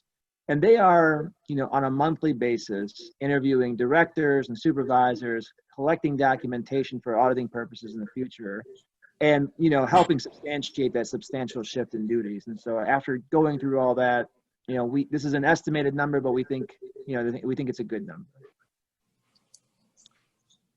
Next, we are anticipating a $30.5 million DTRF fund transfer, you know, from the Treasurer's Office. Now, we have been talking to the Treasurer's Office, you know, on a weekly basis over the last 9, 10, 11 weeks about what kind of assistance the DTRF funds can transfer over. And so if folks remember, we probably budgeted about $17 million from the DTRF fund transfer. This 30 million is above that 17 million. So we're going to have a total of 47 million transfer over from the DTRF fund. But we have been having weekly meetings with them, and Mark Abbo has been with us in every single one of those meetings. And so, you know, I do feel like the Treasurer's Office is making an honest attempt at helping us figure this out. This number is oftentimes a moving target for many, many different reasons. But we think that at the very least, we can get at least $30.5 million. We're going to be using $10 million of surplus, and this money is really going to be coming from the OPEB trust. We have about $27 million in our OPEB trust, and our financial advisors have advised us that we could use $10 million to help us with our financial situation now and not hurt any of our obligations. And so that was an amount that was sort of recommended, and so we're going to use that money now. $28 million from the construction fund. Many of you know that we had a plan to purchase the parking over at the CJC. Obviously, those plans were changed as soon as COVID-19 happened. And so obviously it's not an easy decision for us to make certain sacrifices like this, but I think this is one of the sacrifices the administration has to make at the time to help with our financial situation. And so, you know, that right there, these sort of 4 items are sort of either recoverable expenses or reallocating of funds to be able to help with the financial crisis. The next is going to be coming in the form of savings. So you all know we implemented a hiring freeze, and we have an executive freeze committee. There was roughly about 600 open positions at the time we implemented the hiring freeze. I know some of those positions included the courts, and that doesn't necessarily count. But the savings from those positions is roughly about $22.5 million. This is a ballpark number. This number goes up and down based on a lot of different things. Certainly, if there's an emergency hire, that number changes. Certainly, if there are retirements or people who leave, the number changes. But you know, watching it go up and down over the last few weeks, we're confident that the number is around 22.5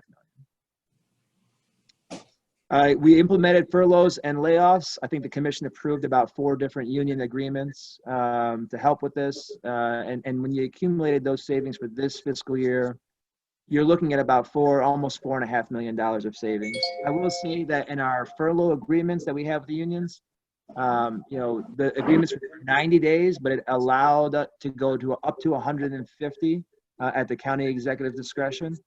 I will say about this number, this assumes that those people will be on furlough for 150 days, okay? But it also assumes that those people will come back at the end of those 150 days. Reduction in contracts, you know, we had worked very collaboratively with the directors, you know, and the elected offices to try to find reductions in contracts for this fiscal year, things that we could either defer or maybe that we could do without. And the way we did that was, you know, we asked every elected official and director to provide us a list of all of their contracts in 4 different categories. You know, number 1, what is your mandatory? Number 2, what are important? Number 3, what can you defer? And number 4, what can we terminate? And so the long and short of it is, you know, after accumulating all the lists from every director and every elected, we were able to add up all the things that we can terminate and all the things that we can defer. And that amount adds up to about $18.3 million. Again, you know, very collaboratively with the directors and the elected offices. You all know we have a special, unique relationship with the Third Circuit Court in that it is governed by an agreement, and that agreement expires at the end of this year. You know, we have been working really, really hard in negotiating with the Third Circuit Court about extending that agreement, you know, for a year. And we will have an agreement that's going to come before you all, I think, in a matter of weeks. Shouldn't be that much longer, you know, for your approval. But in that, we contemplate for this fiscal year getting back about $5 million. And so, you know, I can't thank, you know, Judge Kenny and the staff at the Third Circuit Court enough. I feel like, you know, they really approach this in a very sort of, you know, shared sacrifice way. And I can tell you that everybody, you know, Judge Kaufman has been working really, really hard on, you know, trying to get the details ironed out on this. And so, you know, this should be before you all in the coming weeks. And then, you know, same with the other electeds. You know, we have been working with the other electeds probably on a weekly basis to try to come to some, you know, mutual understanding. I will not tell you anybody is happy about this. I promise you, Warren Evans is not happy about this, but we all understand that it is sort of necessary to have this sort of shared sacrifice. And so, in addition to the hiring freezes, you know, in addition to the reduction of contracts, in discussing this with the other electeds, the sheriff, the prosecutor, the register of deeds, the clerk, the treasurer, we have accumulated roughly about $4.7 million in savings just in reducing of their contract or of their budget. We did the same thing with the departments, and that, you know, accumulated to about $5.3 million. And so, you know, after you add all these things up, you know, you are looking at about $191.7 million of either recoverable expenses, sacrifices that, you know, we're making, or saving in different areas. Now, you know, if you're sort of keeping score on how the whole thing looks, you know, you got 191 here, you've got roughly about 163 here for this shortfall. And so there, you know, you're looking at a difference of about $28 million. And so just as we said in the very first slide, you know, just like the state of Michigan, we anticipate a shortfall this year, we anticipate a shortfall next year, we anticipate a shortfall the year after that. And while we don't have the exact numbers for fiscal year 21 or 22 yet, we know that it's going to be more than $28 million. And so whatever the difference is going to be for this fiscal year, that fiscal year is going to help us out next year for next year's revenue shortfall.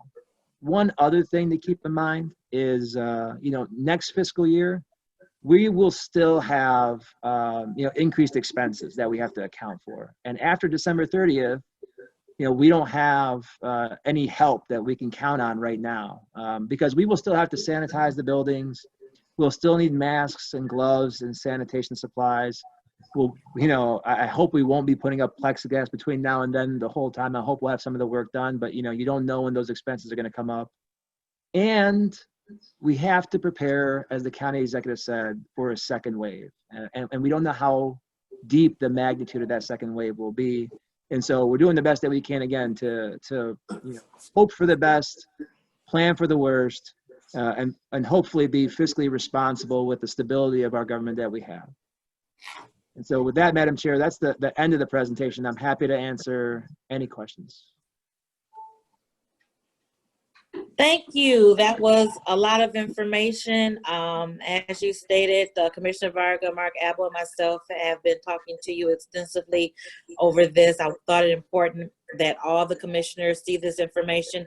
Of course, it'll be discussed throughout the budget process, but this is an opportunity for all commissioners to see where we are and the administration's plan to move forward. So right now, I know there's a question. I have already a question from Commissioner Anderson. Commissioner Anderson, go ahead. Thank you, Madam Chair. Khalil, I just wanted to ask a quick question. I know you indicated that you asked all the electeds if they had contracts, they could review those contracts, see what we could postpone or some other attempts to or eliminate those contracts in some cases. Did we ask or have we made an attempt to go to those contractors that are still remaining that haven't been eliminated or the contracts have been postponed and ask for a 5 or 10% reduction in that contract? Yeah, I think that's an excellent question. And I can tell you, you know, a lot of our contracts are on an annual basis, and so they're coming up. And I will tell you that, you know, Janelle Allen is working incredibly hard right now on renegotiating several different contracts to the best of our ability, saying, you know, this is the situation for sure. I can tell you that, you know, we've done the same thing with leases as well.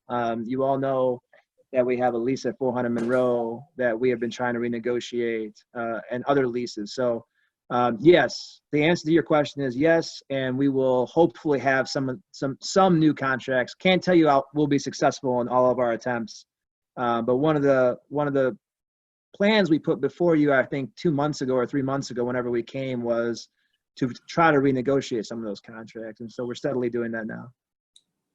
All right. That's all I have right now, but thank you. Can we get this in a copy of the presentation to email to us? Yes, we'll make sure that Pam sends it out to all the commissioners. Thank you, Madam Chair. Thank you. Commissioner Hayes, I think that's you. Yes, thank you, Madam Chair. And I want to just go a little bit back because when we make a decision to the future, we do consider the reputation and the success and the failure we went through in the past. And the administration since January 1st, 2015, when the county was on the edge of bankruptcy, under the leadership of Mr. Evan, we went through difficult time and we survived and we end up moving from the red to the black. The reputation, it's great. And listening to Mr. Evan and Khalil Rahal today, you have to face the reality, which a lot of truth in the situation, their uncertainty. We don't know exactly how bad it's gonna get or maybe better. So, but we have to be prepared for the worst and hope for the best. And I think the presentation today, it showed preparation for the worst. But I do have a few concern and a question to Mr. Rahal is with the freezing the hiring. And as we all know, the county is short-handed in many different areas. Yeah. And that affects vital services for the resident in Wayne County. And how far can we hold on and freeze hiring without painful service reduction, important vital services? So that it's my concern, and I like to see if we're really paying attention to that to make sure the resident of Wayne County, you know, they're not going to be totally comfortable. And as you know, in my district, I have good share of complaint. Fact, yesterday I received very nasty complaint and returned my flyer, the one I sent to the citizen of Wayne County with nasty remark on it.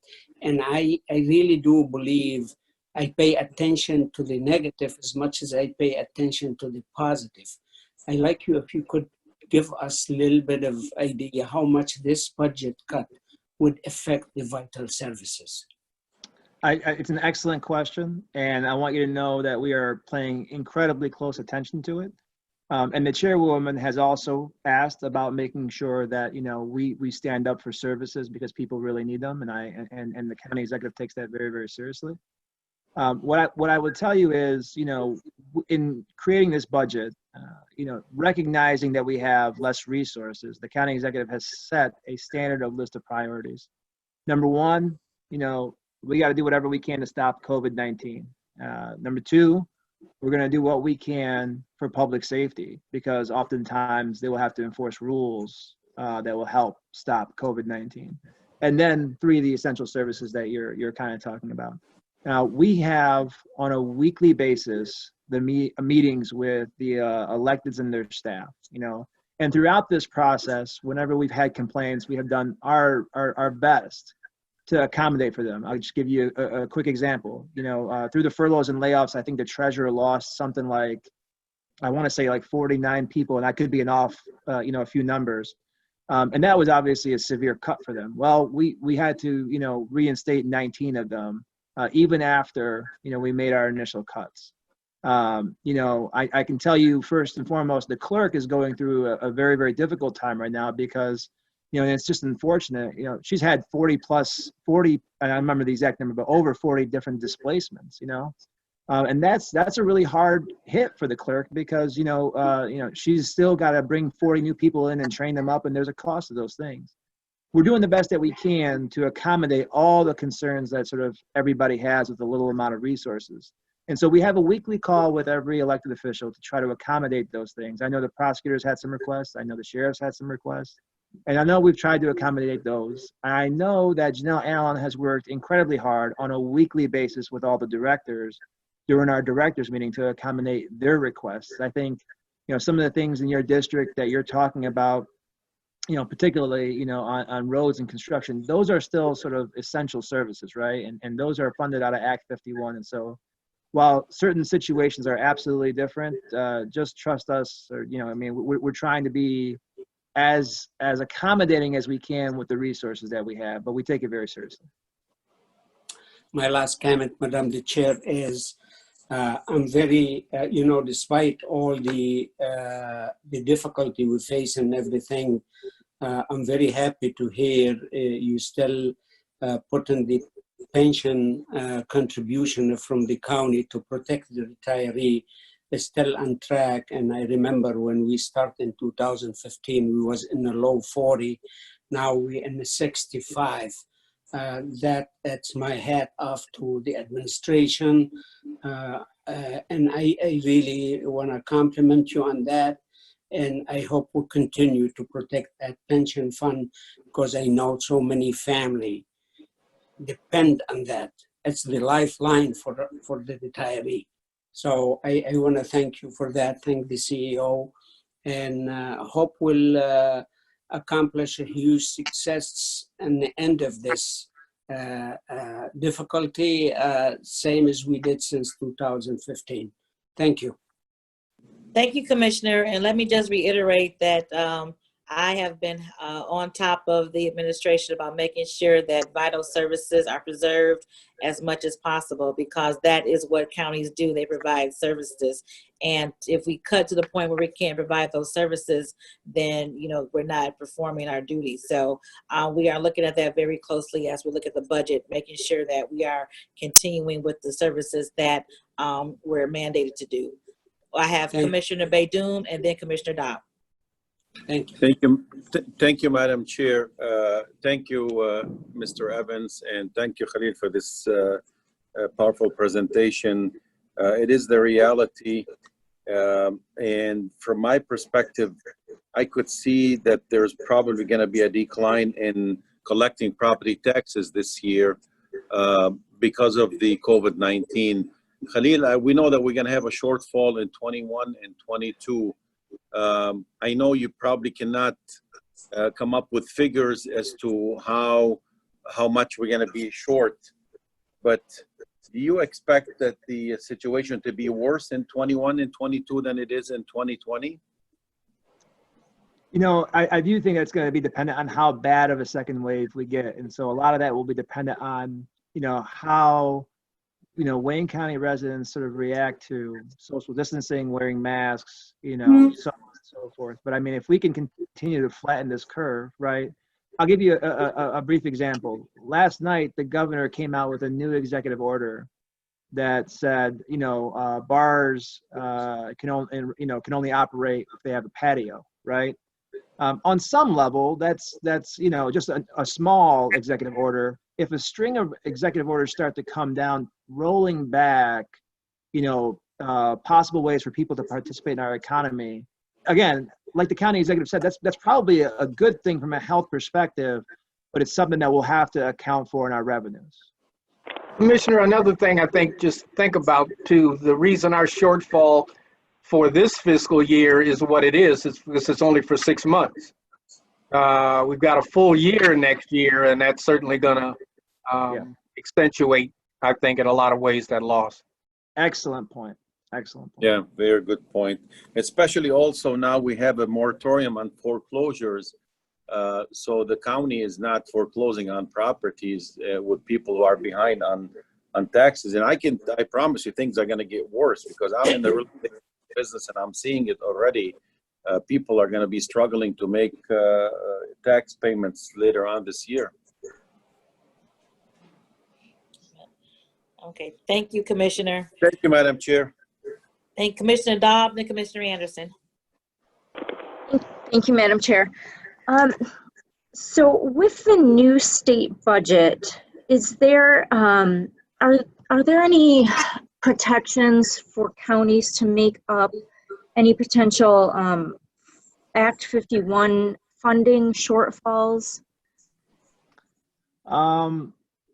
You know, the state budget just came out and the details have not yet been released. And so we're certainly looking through it. The one number that, you know, Act 51 is certainly something we have to pay attention to. However, you know, we got a surplus in Act 51 funds. The revenue sharing number that kind of came out indicated to us that there was going to be a $12+ million hit. And that's a real significant hit that I don't think we anticipated. All the literature online over the last months has said, you know, local municipalities shouldn't anticipate a hit to their revenues.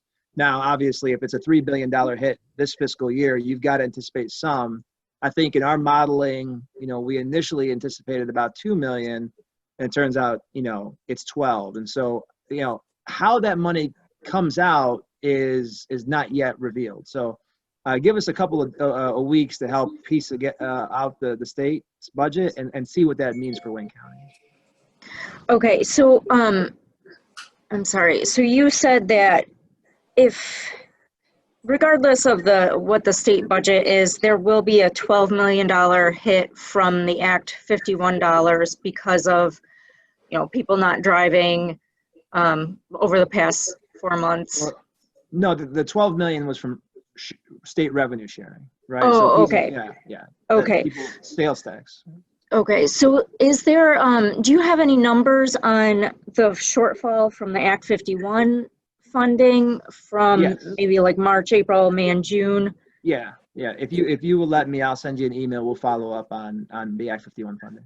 Okay, and then also I was wondering if you had any estimates from like going forward into maybe the rest of the year or even next year. I know that we're opening up, people are driving again, but for me personally, I'm not driving, Right. 90% of what I was, because I'm working from home still. I'm not going on vacation. I'm not going to socialize with my friends. So even though things are kind of getting back to normal, they're not back to normal. So I think that we can still expect a shortfall. So I think you're pointing out something that is incredibly vital, and that is sort of consumer confidence. Even if rules allow you to open up, that doesn't necessarily mean that it'll translate into dollars, right? Because people are afraid to participate. And like I said, in Wayne County, people will be more afraid than other places because our numbers are so deep. definitely. Okay, thank you. Thank you. Let me go to Commissioner Baker McCormick because she hasn't spoken on this, and then back to Commissioner Anderson.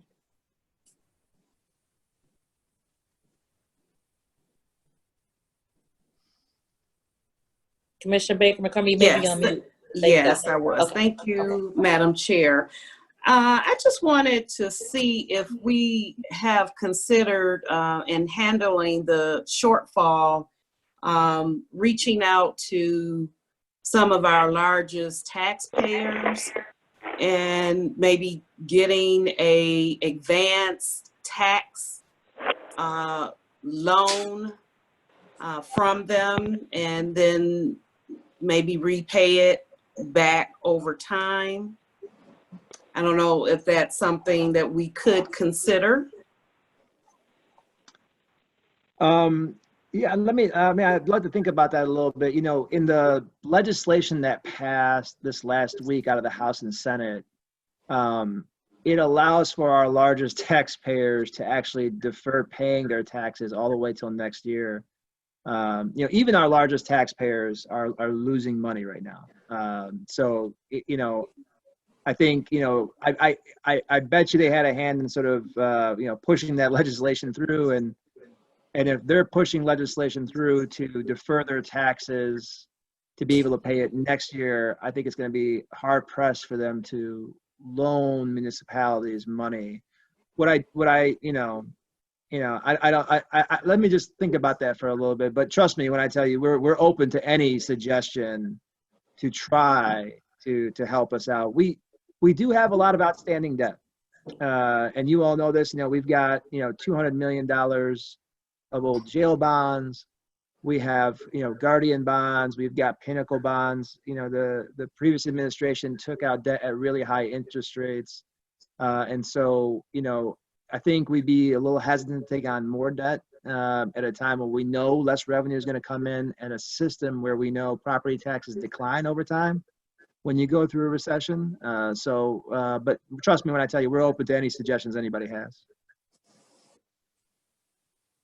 Thank you. To that point about the debt, is there a plan? And if there is a plan, could you please send that to us about refinancing some of that high debt? I think if we do that sometime before the end of the year, that will help us tremendously on the interest rate that we're paying. And we have had a lot of discussions with Mark Abel about this. That's a wonderful suggestion. And I can tell you, Huey Newsom is working really hard on that. Thank you. Commissioner Anderson. Thank you, Madam Chair.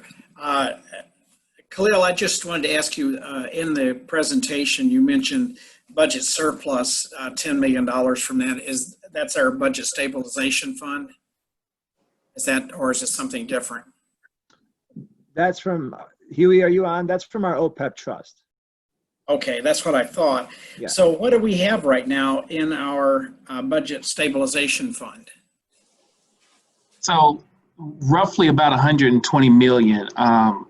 I can get you the exact number. Roughly about 120 million in unrestricted general fund balance, which is really your stabilization fund.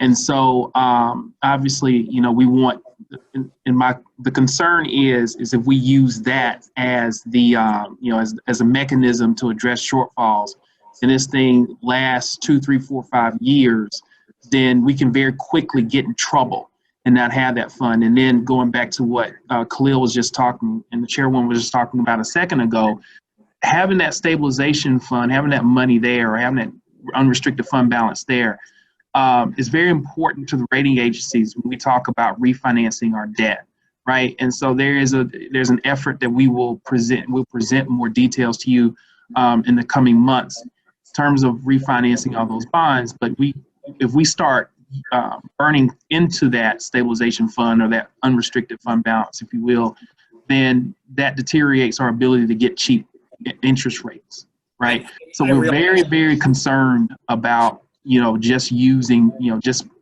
digging, you know, dipping into that kitty, if you will, to address this shortfall. I understand that totally. I'm just thinking about next year. If we didn't touch it this year and we find that we come up short next year, we don't have some of these options available to us. Just wanted to know how much was there that we, in case we needed to go into that. That was the only reason I asked it. I'm not that makes sense. That makes and we'll obviously, we're obviously looking at 21. I mean, it's literally right now we're working on, you know, 21 obviously very expeditiously, and that's one thing we'll have to consider. But thank you for the question. Just I know to Commissioner Dobbs' question, there was about the state budget, and the one thing they did do as part of the agreement is to use budget stabilization fund at the state level to make up part of that shortfall. But like I said, I'm not advocating it. I just wanted to know if that was in the numbers. I didn't see or hear of any mention of it, and but I'm not advocating it if we can manage it otherwise. That's all I have, Madam Chair. Thank you, Commissioner. Any other discussion from Commissioners? I don't see any other hands up. Any additional discussion? Okay, this was a presentation. Again, we'll be actually going over this in detail as we look at the 2020 budget as well as the 21 upcoming budget. Thank you, Mr. Executive. Thank you, Khalil, for joining us today and presenting this information. We, of course, are going to work collaboratively with the administration to make sure that we're doing the best to present a balanced budget and to address these shortfalls. So thank you both, and look forward to seeing you soon. And we'll go on to our next item on the agenda. We're moving to reports from committees. Report A from the Committee on Economic Development. There are 2 items listed. Commissioner Haydos. Thank you, Madam the Chair. I have a 2 item for receive and file. I move to move both items. Support. Who supported? How you doing? Okay, it's been moved and supported. Any discussion on the 2 receive and file items for the Economic Development Report? Any discussion? Hearing none, roll call vote on our committee reports as we have done traditionally in the past.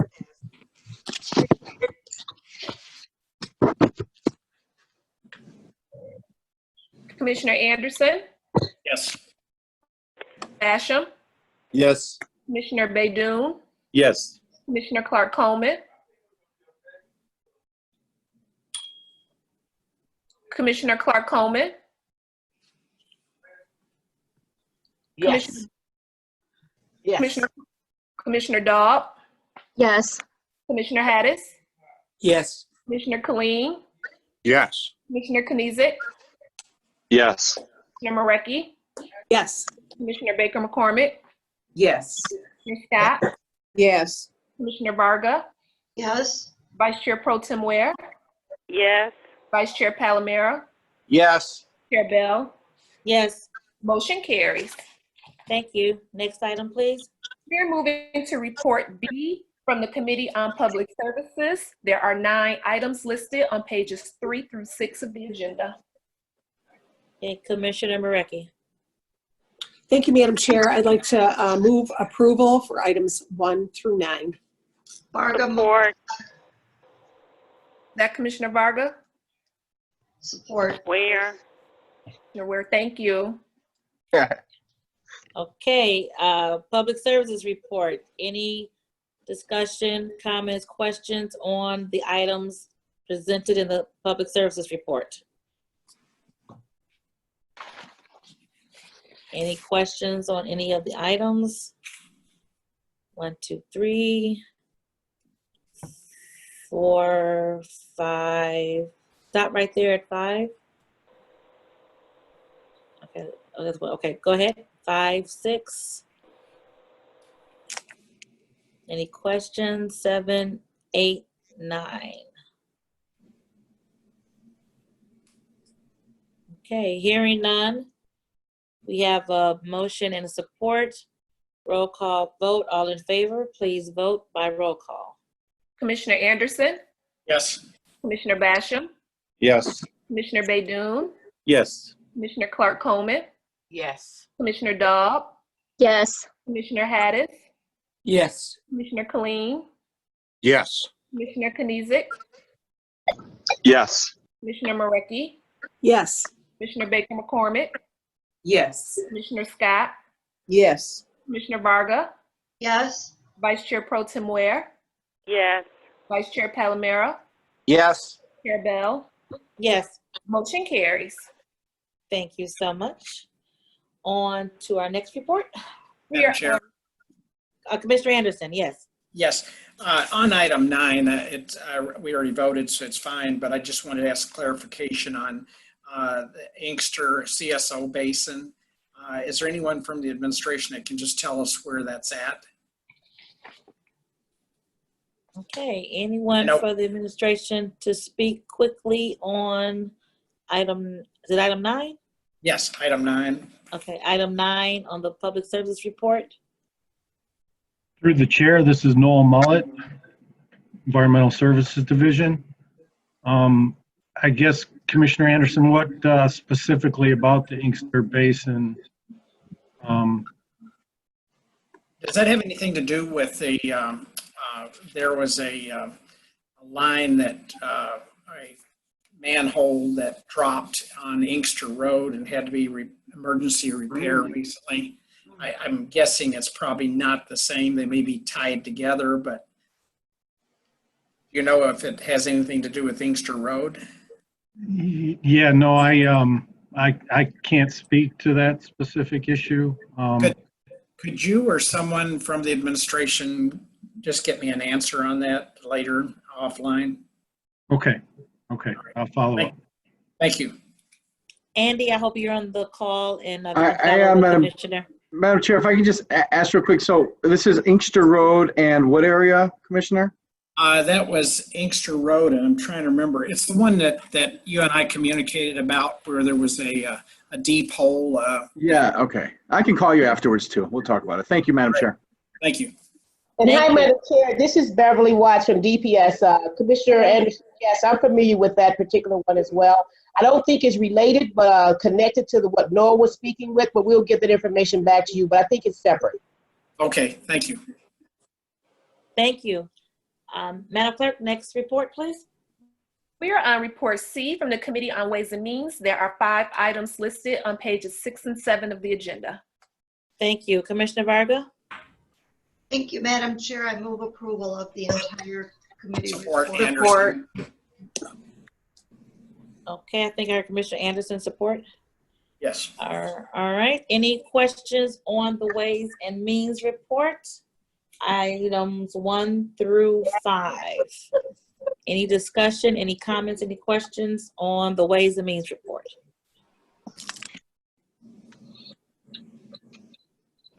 Going once. Okay, hearing none. Roll call vote, please. Commissioner Anderson, Yes. Commissioner Basham, Yes. Commissioner Baydoun, Yes. Commissioner Clark Coleman, Yes. Commissioner Daub, Yes. Haddis, Yes. Commissioner Colleen, Aye. Commissioner Knizik, Yes. Commissioner Morecki, Yes. Commissioner Baker McCormick, Yes. Commissioner Scott, Yes. Commissioner Varga, Yes. Vice Chair Pro Tem Ware, Yes. Vice Chair Palomero, Yes. Chair Bell. Yes. Motion carries. Thank you so much.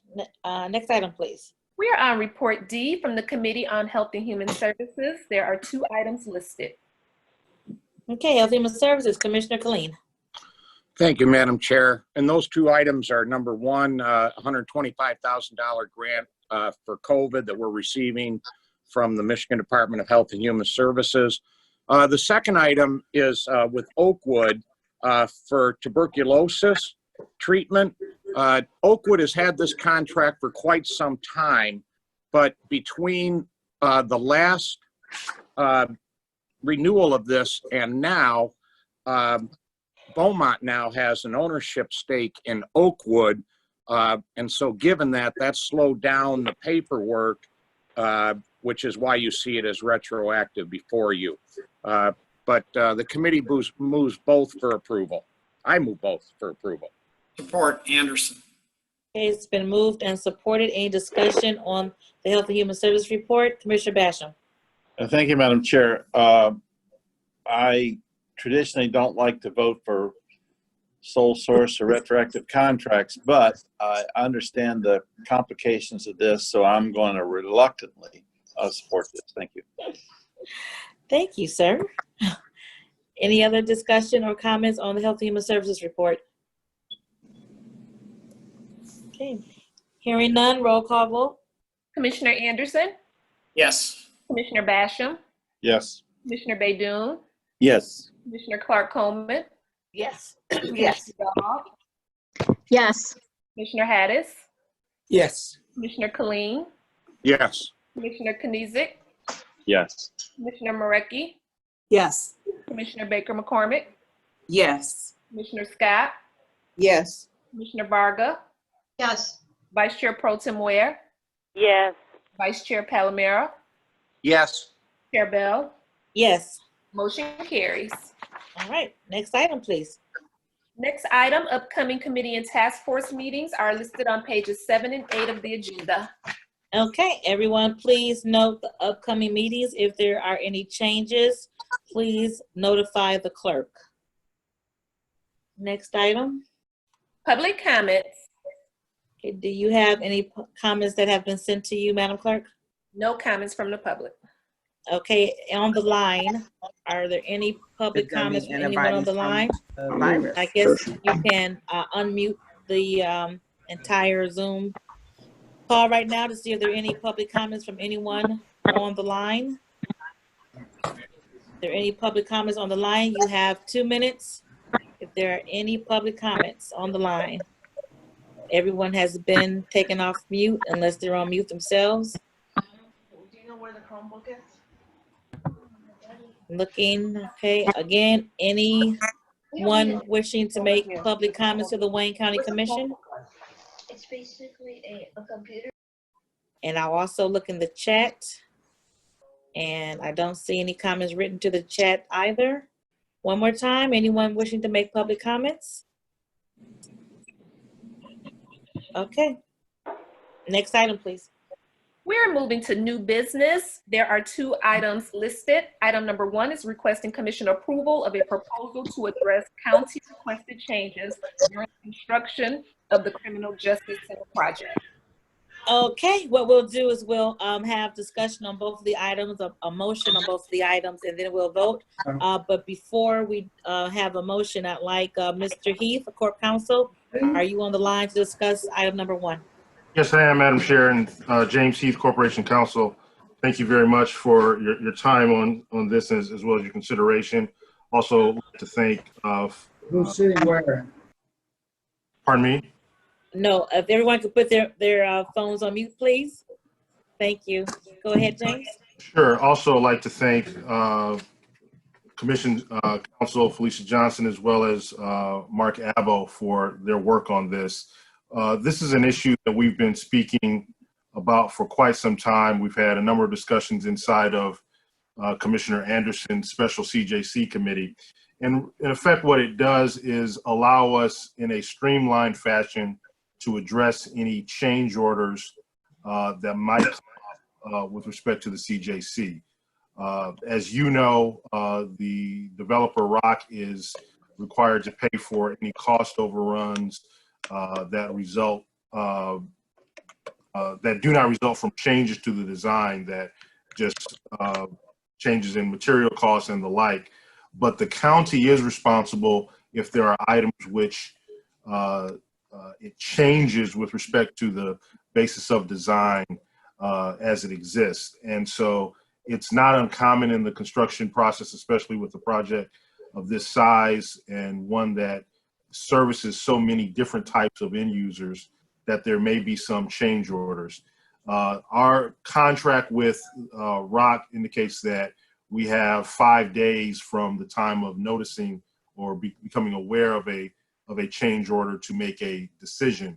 And so that is a very short, tight time frame, especially given the meeting notice requirements and the like of this body. And so we began a discussion pretty early on about streamlining this. The resolution that you have in front of you is a way for us to do that, that protects the integrity of the funds that the county is dedicated to the project, but also allows us to move as quickly as possible. And so I won't go through all of the items, but just to highlight the main features of that, the commission and the executive will both appoint members of a panel who will look closely at any change orders that do come about. And a supermajority of those members of that panel are required in order to approve a change. And so that would be for items from $200,000 to $1 million, that items would go before that panel.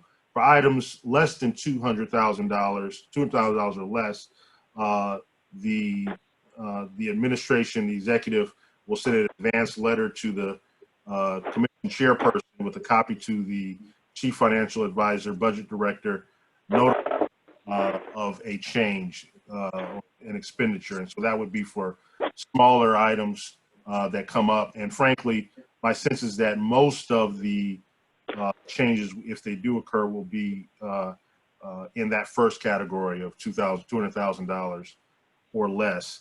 As you go through the resolution, you will see that the protections and the process for further expenditures do become more robust as the amounts that the commission is asked to approve, or the panel is asked to approve, go up. And so after we hit the $2 million figure in one fiscal year, then no longer will we be able to just send a letter to the chairperson and those people I mentioned, that all of those decisions will have to end up going to the panel. And those requirements just go further and further as we move up in terms of aggregate change order requests. The only change order that we have brought before this body that we've formally approved to date, as you all remember, was the central utility plant that you approved last summer. And you all know about the process that we engaged in with that. We don't anticipate anything by that order of magnitude, not even close to it. But this resolution will allow us to address changes as they do in a timely fashion, and allow us to keep with the spirit and letter of the contract with the developer. And it's the product of a number of discussions and negotiations with your commission staff. And so I ask for your approval of this resolution. Okay, Commission Counsel Johnson, do you have anything to add? Through the chair, no. Mr. Heath gave a good summary of the proposal. As he indicated, we've been working with the administration and discussions to come up with a process to get change orders approved within that 5-day window that's allowed by the agreement. And we've been talking for well over a year, but I have nothing to add to the discussion. Thank you. Okay, questions from commissioners? Commissioner Anderson, I see your hand. Thank you, Madam Chair. I would just say that one question I had that doesn't seem to be addressed here, and I have to admit I missed it if it was in there, as far as notification of a meeting of the panel. How would that be handled? Is it still going to be the same thing that we have currently? What is it for commission meetings and committee meetings? Is it a 72 hours or 48 hours, or what are we looking at? So we've agreed that the discussions would be subject to the Open Meetings Act, and so the requirements with respect to notifications under that act would apply to this, Commissioner Anderson. And through the chair to our legal counsel, Felicia, how would that pair up with what we currently do for the commission? I mean, same thing. Are we looking at 48 hours, 20 or 72? I'm sorry. Through the chair, well, I have not had any discussions with the administration with regards to how that process will flow out. But yes, it would be similar to what we do here at the commission. I'm not certain that if we'll do it or if they'll do it, but you will get the notice will be on the website. The notice will be in the building. You'll have the appropriate minimum of 18-hour notice of any meeting. Remember, again, these are change orders where we only get 5 days. So the committee will do its best to make sure that as soon as something comes up that it's posted and then posted in the appropriate places so that everyone will have notice of it. Okay, thank you. Madam Chair, I just wanted to mention that, you know, from the committee, chair of the committee, we've been pushing hard to get this done. And I know there's been other things that have come up and delayed reaching an agreement on it, but I wanted to thank everybody involved in finally getting something nailed down. I have to admit I had some concerns, and I still have some reservations about the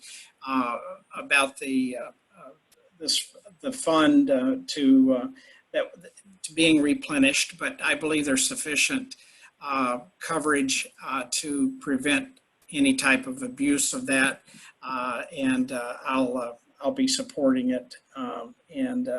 Like I said, it's not perfect, but I think it's about as close as we can get. So thank you. Okay, thank you, Commissioner. Any other comments or questions on item number 1? It's not on item 1, but I just want to ask Mr. Heath a question. You don't mind? Ms. Commissioner Scott? Thank you. I just want to know if he knows that all the hazardous waste has been removed. Well, so that's an ongoing process. The waste that we have discovered has been removed. There is one portion of the property where there is presently a electricity substation that is in the process of being decommissioned, and you know it's quite possible. We don't know exactly the environmental condition under that substation, and we won't know until we move forward with the decommissioning, or rather DTE moves forward with the decommissioning and our ability to study that, which we hope will happen sometime before the end of the year. And so we'll have more information on that, Commissioner, as it becomes physically available for us to obtain. Okay. Thank you. Just keep me informed, please. Thank you. Yes. Okay, thank you. Any other questions on item number 1 before we move to item number 2? Any other questions on item number 1? Okay, item number 2.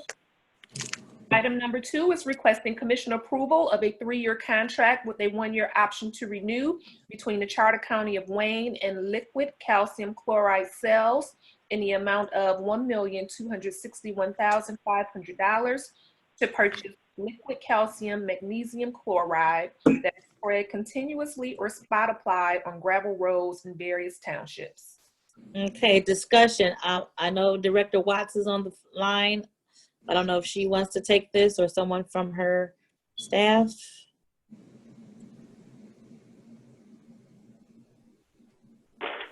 I have a question, but if after the Francesca, explanation. hold on one second, Commissioner Haters. Francesca, we can take everybody off of mute. Look like everybody's on mute, and some of our speakers to speak to this may be on mute as well. Okay. So I would like someone to discuss it before we have questions by the commissioners. Okay, I see Beverly Watts. We can take everyone off the mute for a moment. I'm here. I'm sorry, I Okay, didn't hear the question. That's another call. No discussion on this item. I don't know who you'd like to discuss this or what it is and why it's before us under new business. Yes, I know Steve is on the line, Deputy of Roads, but actually this is a contract. I can speak a little of it and he can add something in. This contract here before is what we needed. When we do grading for a lot of our areas that have the non-gravel, non-concrete roads, we have to do a grading. Calcium chloride is the spraying treatment that we must do once we grade, and we must spray it afterwards, and this keeps down the dust. So this is the material, the treatment that we do need when we grade the road. So we desperately need that. Go ahead, Director Watts. Okay, so basically that's what we really needed. We were getting extremely low on the calcium chloride, which we desperately need. We cannot grade the roads without this particular chemical to spray. Okay, thank you. I have 3 commissioners with questions. Commissioner Basham? Thank you, Madam Chair. I really support this because yesterday I was at the Crosswinds Marsh, and it's a phenomenal area to get there. I mean, if you get there, but the dust on that gravel road to get to an area where people can relax and see the wildlife, it's terrible, the amount of dust. So I'm hoping that the Wayne County Roads will take a look at that. It's at Haggerty in Sumter Township, just in front of Crosswind Marsh. That stretch of a dirt road there is literally, it's about as bad as a dirt road can get. The Commissioner, they're probably out there because they're currently out there right now. Currently today, they're out there in Canton. We also out there today spraying in Huron, and we also in Sumter currently right now. Could you just, if you don't mind, just like the Crosswinds Marsh, the road going in there, just if they could do something there, I would do an extra. Really support this. Absolutely. I just texted him right now. Thank you so very much, Director. Bye-bye. Thank you. Commissioner Killeen. Thank you, Madam Chair. The blurb on our agenda doesn't say it, but in the details, I saw this come to us as a personal services contract. Is that correct? It should be a professional service contract, Commissioner. I mean, this is Michelle professional, Yancey yes. Does professional? Yes, because they're providing a service to us. So we had to do it as a professional service contract. Michelle Yancey, DPS admin.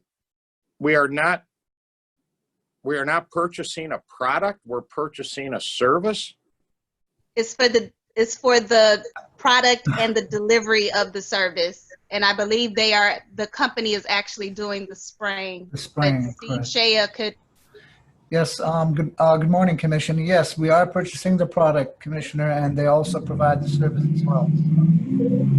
Okay, I just wanted to hear maybe from Commission Counsel whether professional services is the accurate category for awarding this under our procurement ordinance.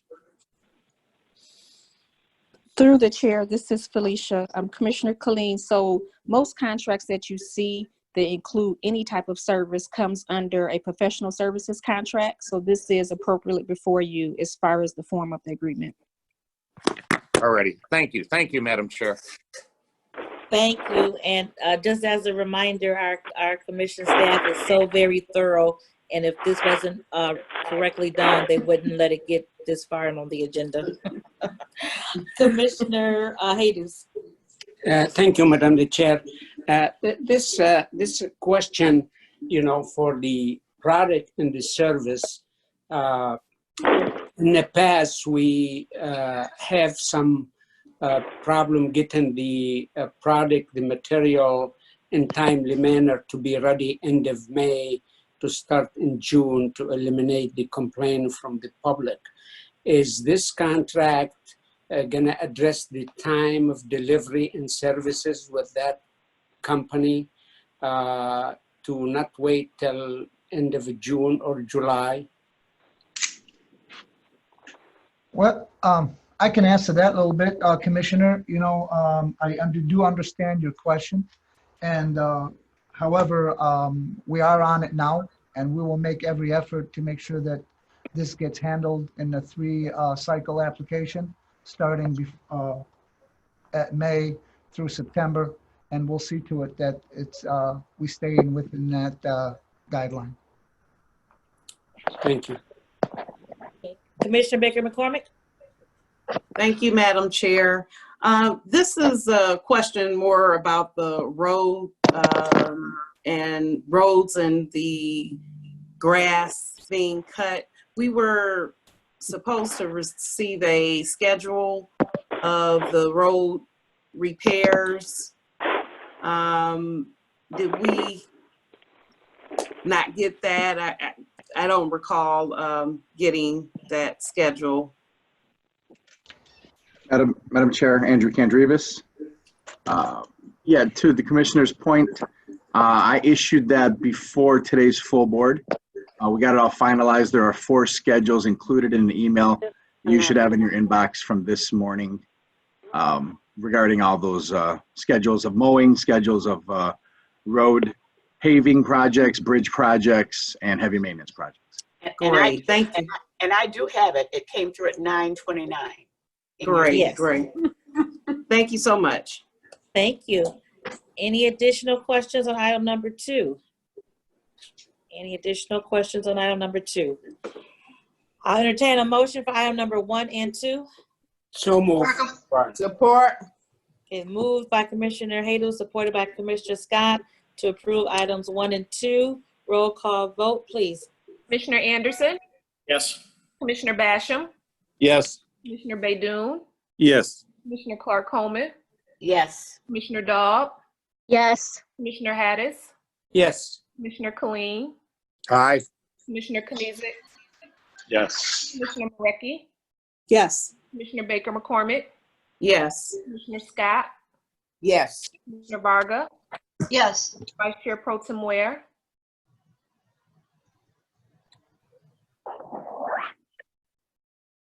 Vice Chair Pro Tem Ware,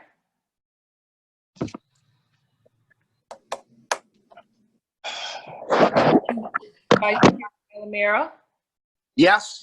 Chair Bell, Yes. Vice Chair Pro Tem Ware, Hello? There you go. Vice Chair Pro Tem Ware. Yes. Motion Okay. carries. All right, very good. Thank you so much. We're almost done. Next item, please. We're moving to page 9 of the agenda, testimonial resolutions and certificates of appreciation. There are 6 items listed. Move approval. Support. Moved and supported. All in favor? We can do a voice call on this. All in favor of the testimony resolution, say aye. Aye. Aye. Any opposed? Any abstentions? Thank you. Next item. Motion carries. Item C, memoriams. There are 3 names listed. 4 names listed. Oh, I'm sorry. 4 names listed. Okay, thank you. Anyone wish to speak on any of the members here on the memoriams, residents? County, Macomb. Madam Chair? Commissioner Basham? Yeah, just for colleagues who actually, a number of them might have worked with Art Miller from Warren passed away also. Oh, no. Flags are half-staff because of him. Thank you, Commissioner. Yes. He was buried yesterday, Yes. Art Miller. Oh. Yesterday? Oh, wow. Okay. Thank you, commissioners. Commissioner Palamera? Commission Chair. Yeah. Let me know, Commissioner. I see Commissioner Yeah. Palomero, then Commissioner Clark Coleman. Well, Madam Chair, I would like Commissioner Clark Coleman to go first, and then I'm going to go after Commissioner Clark Coleman because I did attend the funeral yesterday, but I would like Irma to go first, please. Commissioner Clark Coleman. Thank you, Madam Chair. Yes, I did request that a resolution be written for former State Senator Arthur Miller, and it was done, and it is done. And I had asked that all commissioners be placed on that memorial, on that resolution. That was done. And we will have it, or I am planning on delivering it to Marcia, his wife. Art Miller is a very, very special friend of mine. Got to know him up in Lansing. I have continued that friendship here on the commission. I'm so happy to hear that the governor did lower the flag to have staff in memory of him. And but it is a great loss to this community, and personally to me, it is a great loss. I'm so sorry about his demise. So that's it. Thank you, Commissioner. Thank you for putting the resolution in for all of us. We appreciate that. Commissioner Palomero. Thank you, Madam Chair. This was a tough one, as Irma indicated, for many of us. To know Art Miller was to absolutely like Art Miller. And he actually participated in a number of Wayne County Commission events over the years. Whenever we honored somebody in the world of sports, Arthur not only wanted to be there, but he was front and center when we honored Greg Kelser, both football coaches from Michigan and Michigan State, and I know he attended a number of other social gatherings that elected officials do in places like Fishbones. He was always present.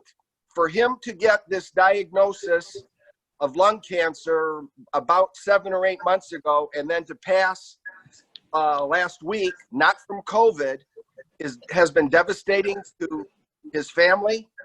I can tell you that the service in a 1,000-person church was respectfully social distance and attended by about 250 people, all with masks on. Art Miller was a wonderful, wonderful human being, and I know most of the commission knows Art in some capacity, and I'm sure has fond memories of Arthur. And I know he will be missed by many. Thank you, Madam Chair. Madam Chair. Thank you. Commissioner Scott. Thank you so much. Art Miller was my angel. I met Art Miller when I went to the Senate. I was able to serve with him because he was still there for the long-term servers, because I was able to be one of the first after term limits and then able to take Senator Smith's seat in a special election. And so I got to meet him. And one day I was sitting down working, and he came up to my desk and he said, "What are you doing?" I said, "I'm trying to get some work done." He said, "And they're deciding your fate in the back of the room." Wow. So I went to the back of the room, and about 5 colleagues from the House, one was on redistricting, and they were going to redistrict me out to the Dearborn area. And I said, "No, I will not go that far." I said, I want something similar to what I already have. So then I got from Linwood to all the Grosse Points. And those guys said, "Oh boy, we got her now, because she will not be able to get elected in Grosse Pointe." But that was the best thing that ever could have happened. And Art and I and his wife and family remain friends. And there wasn't a thing that I had that he wasn't a part of. In fact, when he first became ill in December, I was having my senior luncheon, and he always supports it through my foundation. And so he went shopping and got all kinds of goods and stuff that he always does. You know, so I'm going to miss him. I'm gonna miss them lunches and dinners that we had together with his wife and them. So I just thank God for his life, because he was just the greatest person that you could ever meet in life. And he just loved everybody. And I'm sure Joey said like, and you're right. A lot of people love, but don't always like a person, but he was likable. And I just thank God for him, and may he just rest in peace. Thank you so much for the opportunity to say a few words about Art. Thank you so much, Commissioner. Commission Chair, there's one thing that I forgot to say. Art's father was the mayor of Warren. And Art served in the and Art was on the city council president in Warren, but he also served in the Senate for 28 years. Am I right, Joey? 28 years? Yes, he served for many years. This is before term limits. Yes. He served for many years. And Martha and I would go out every Christmas. He would take Martha and I and his wife out to dinner at Mario's. He was such a sweetheart. Just such a sweetheart. Absolutely. Thank you all. Not for your only that, memories. his mother was the city clerk over there. Oh, wow. So yeah, they just really, he loved Warren, Michigan, you know, and was still lobbying for Warren. So yeah. I didn't know Art as well as the three of you, but what I do remember of him, he was always so sweet and kind. Thank you all for sharing the memories with him. He will sorely be missed at those tables, at Fishbones that Joey spoke about. So we are going to pray for his family during this difficult time, and also pray for you all that he was such a dear friend for the three of you. So at this time, if there's any other comments on any of our persons in memoriam, any more comments or discussion about our memoriams? If not, we'll have a moment of silence for all of those persons who we've lost. I'm sorry. Before we have our moment of silence, Commissioner Carcoman? Yeah, I'm sorry. I forgot to mention Chief Turner, Michael Turner. Michael lost his sister, Veronica Turner. So we should also keep Chief Michael Turner from the Sheriff's Department, his family in prayer on the loss of his sister, Veronica. Yes, thank you, Commissioner, for my I'm sorry, there's one more. Commissioner Scott. But I must say, and as we were having our meetings today, he was being funeralized. Khalid Muhammad, and so many people knew him. He started working for Ethel Terrell many years ago in the House of Representatives, and he must have worked for several of them. And then he worked for me when I was in the Senate, and even came down to the county. So a number of you will probably know him. And he did get that COVID. And so he had a closed casket today over in Hamtramck. So our prayers go out to him and his family. And he was a constituent of Irma's. And he was the Jackie Bond's cousin, wasn't he, Martha? No, that was his nephew. Oh, nephew, I'm sorry. His mother and Jackie Bond were sister and brothers. Yeah, Jackie Bond's nephew. Yeah. Wow. Wow. Thank you all for those memories. If we can now all be silent for a word of silence for all of those that we have lost.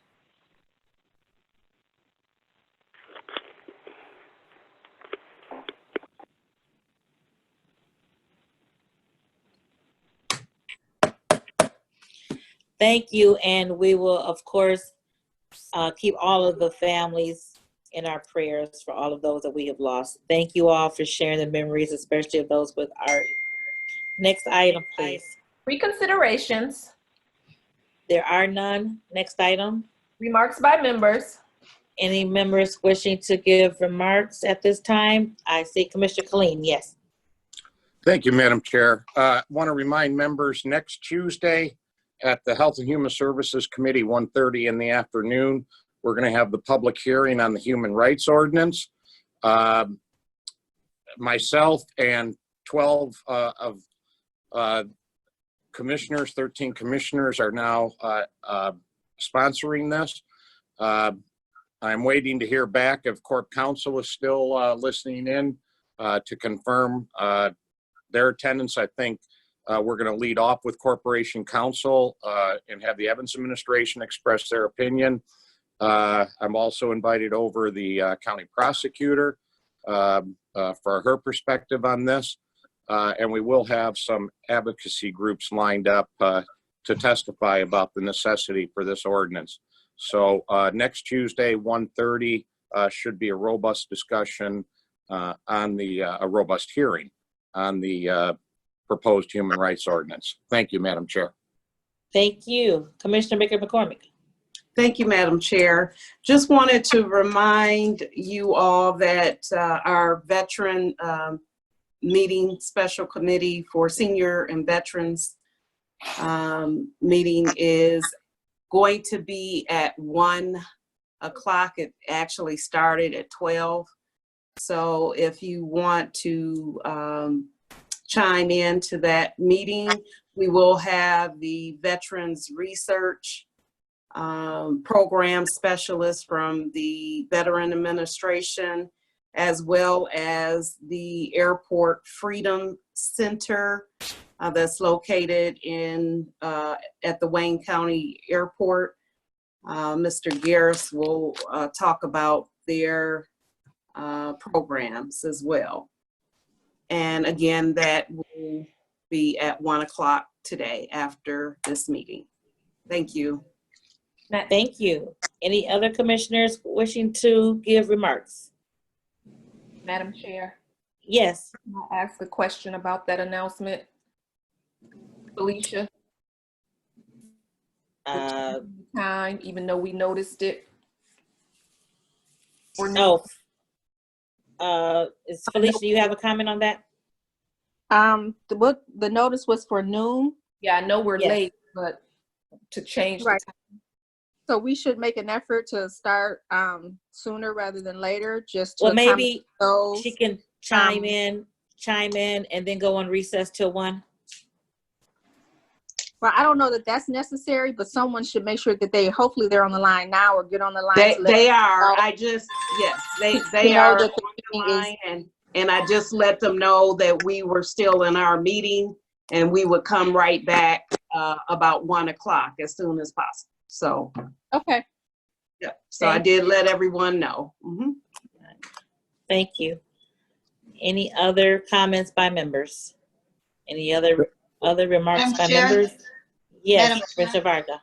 I just wanted people who knew the Indian services in my district on Southfield had closed due to the inactivity of their membership during the shutdown, and they just cannot recover from it. And so it's very, very sad to lose a mental health facility. They had about 250 Indian nationalities going from that center, as well as other nationalities. Commissioner Killeen knows Faye very well. They closed their doors, and so we're going to very much miss that service, and hopefully we can still resume the feeding of folks through the Lincoln Park Senior Center. But it's a very sad, sad situation. Thank you. Thank you, Commissioner. So sorry to hear that. That is terribly horrible, especially during this time when they need these services now more than ever. So yes. Thank you. Madam Any Chair, additional remarks by members? Yes. this is Terry Marecki. I Yes. just want to wish everybody a happy 4th of July. Thank you, Commissioner. Thank you. Yes, we would. Any additional remarks by members? Any additional remarks by members? Well, let me thank you all for this robust meeting that we had today. A lot of information, but I think a lot of great information for our listening public. Great resolutions, great presentation by the CEO's office about the budget. So thank you again for indulging us.